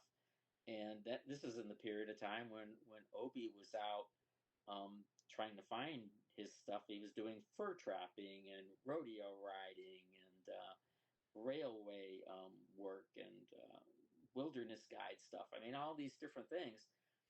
And he found that when he got back with his family, he's coming from working, talking with cowboys with cowboy language, and he goes back to his family dinner table, and they're talking about the stock market, and they're talking about politics and things that Obi maybe wasn't exposed to and wasn't talking about with the cowboys, right? So he felt, I think, a little different, and he started drawing as opposed to talking. So lucky for us, he did, because that drawing ended up, Oh yeah, he might have not been a complete angel, but there's no denying how much of a clever genius he was, how much of an artist he was, and of course the Oh yeah. long-lasting legacy he's left behind. I have to say, Darlene, I think um, Mark Wolf tells this story. Now, Mark's a good friend of mine, and he knew Darlene fairly well. Um, Mark's a big stop motion guy. He used to write a lot of stories, but he was talking to Darlene about Obi and how much he respected and how great he was and everything. And I guess Darlene told him something. I don't know if I'll quote it exactly right, but she said something like, be careful about idolizing people because you might find your heroes are built on feet of clay or something like that, or feet or legs of clay or something like that, right? So she acknowledged that Obi had his fault, but he was a different person. He was not a businessman. He was not from all accounts he could develop a great image. Harryhausen couldn't believe how quickly Obi could draw a wonderful scene and paint it in a few hours, but you might not want him to balance the checkbook or a lot of other things. So it's all a matter of where his interests were. I mean, we're all adults here. We can sort of be inspired by the bits we admire about O'Brien, but also recognise, like, maybe let's not do that, or else we might get arrested like O'Brien. Well, yeah, and we could say O'Brien was falsely charged. So I'm gonna. But Before really, I signed off, I just wanted to ask you a bit about the book itself. So, of course, there's Volume 1. We've talked about Volume 2. You've mentioned Volume 3. So, how many volumes will there be? it'll be 3 volumes. Yeah, Okay, a nice trilogy. yeah. So yeah, it wasn't. It really just came out as I was judging the material, and at first it was going to be one big text, but when I started trying to size it with how many photos, I found that I could only get the amount of text I had into a reasonable sized book with, maybe 500 photos or something. And my first cut at the photos were, which I thought was a really deep, deep cut that I was unhappy with, was probably 2,000 pictures. So it's like, okay, this isn't going to work in one volume. So it'll become 2 volumes. And then it became 2 volumes in an art book. Then it became 3 volumes. So I think I like the balance we have now. So, but I'm already finding a lot of material, not so much story material as visual material. It's like, oh, maybe there'll be a fourth volume with a scrapbook or something, but who knows? But I thought as a nice way to end off was just to ask about the people involved making that book, because I know there's so many people involved making that book. Oh, yeah. Well, I mean, it's volume, volume two specifically, volume one. I mean, I've got a great artist, Mark Sullivan, doing did the cover for volume two. Mark is an Oscar-nominated effects artist, done matte paintings for a lot of big budget science fiction films and a lot of really award-winning films and stuff. He does a fantastic War Eagles cover. I got Ernie Freno has done the layouts. Vanessa Harryhausen has done the forward for Volume Two. Randy Cook, the animator on the Lord of the Rings, visual effects artist, did the forward on Volume One. Daniel Horn is an excellent horror artist that did the cover of Volume One, so they did a great job. And I've just had a lot of people, some that don't want to be named, helping me collect photos and material too. So a lot of friends I've made over the years that have different things in their collections or access to stuff that have been very, very helpful. Besides the people like the people at UCLA and USC and Brigham Young University, especially with the Marion Cooper papers and stuff. So um, it's been great getting their help. All of you, like all the people you got involved, like, you've all put together such. It's a wonderful book. I absolutely adore this book. It's Thank you. quickly become one of my favorite reads, and it's a must for a stop motion fan, and especially like a Kong or Willis O'Brien fan. Is Well, absolutely. thank you. That's the whole thing was I didn't want to put out a book that was just regurgitating other information. I was like, I am not going to write a book or something if I don't have new info to share. And that was the intent. And it wasn't until I found enough stuff that I thought was of interest that I finally decided to start writing. I think the bit I've loved the most out of it is it's not just about, of course, the facts. Everybody loves the fact, like, oh, do they film the spider pit scene? But it's also getting to evaluate O'Brien as a person as well. Yeah, I mean, I try to do that as much as I can. That's, unfortunately, that's the thing that is the hardest to do, right? When a person is passed away now for, I mean, over 60 years, there's very few people that actually met him that you can still talk to, right? Let alone the people who really knew him. But I tried to get as much of that story out. But I also tried to correct the things that were out there, not, to set the record straight if I can, right? Where it falls, because there are a lot of stories you might notice that I don't tell in that book, and that in some cases are because I either I could not confirm them or because I found them not to be true. So Hmm. Yeah. Well, thank you so much for joining this little interviewee podcast thing, whatever it's going to be called. It's been a pleasure having you, and yeah, I think yeah, we could easily just go on and on for hours about Kong, but I think we've got to put a full stop somewhere. yeah, okay, I understand. Yeah, no, sounds great. It's been fun talking. And I hope and hopefully we'll join again for Volume 2 when that comes out. Sure, sure. It'll be out in October. So um, So yeah, it'll be nice to get it out. We've already started the layouts on volume 3, so progress. Thank you for watching. If you've enjoyed this video and you're new here, then be sure to subscribe, as you may like the other content I put out. Also, if you're intrigued with Gregory's book, then be sure to pick up a copy. I'm sure Gregory would appreciate it. That's all for now, until next time.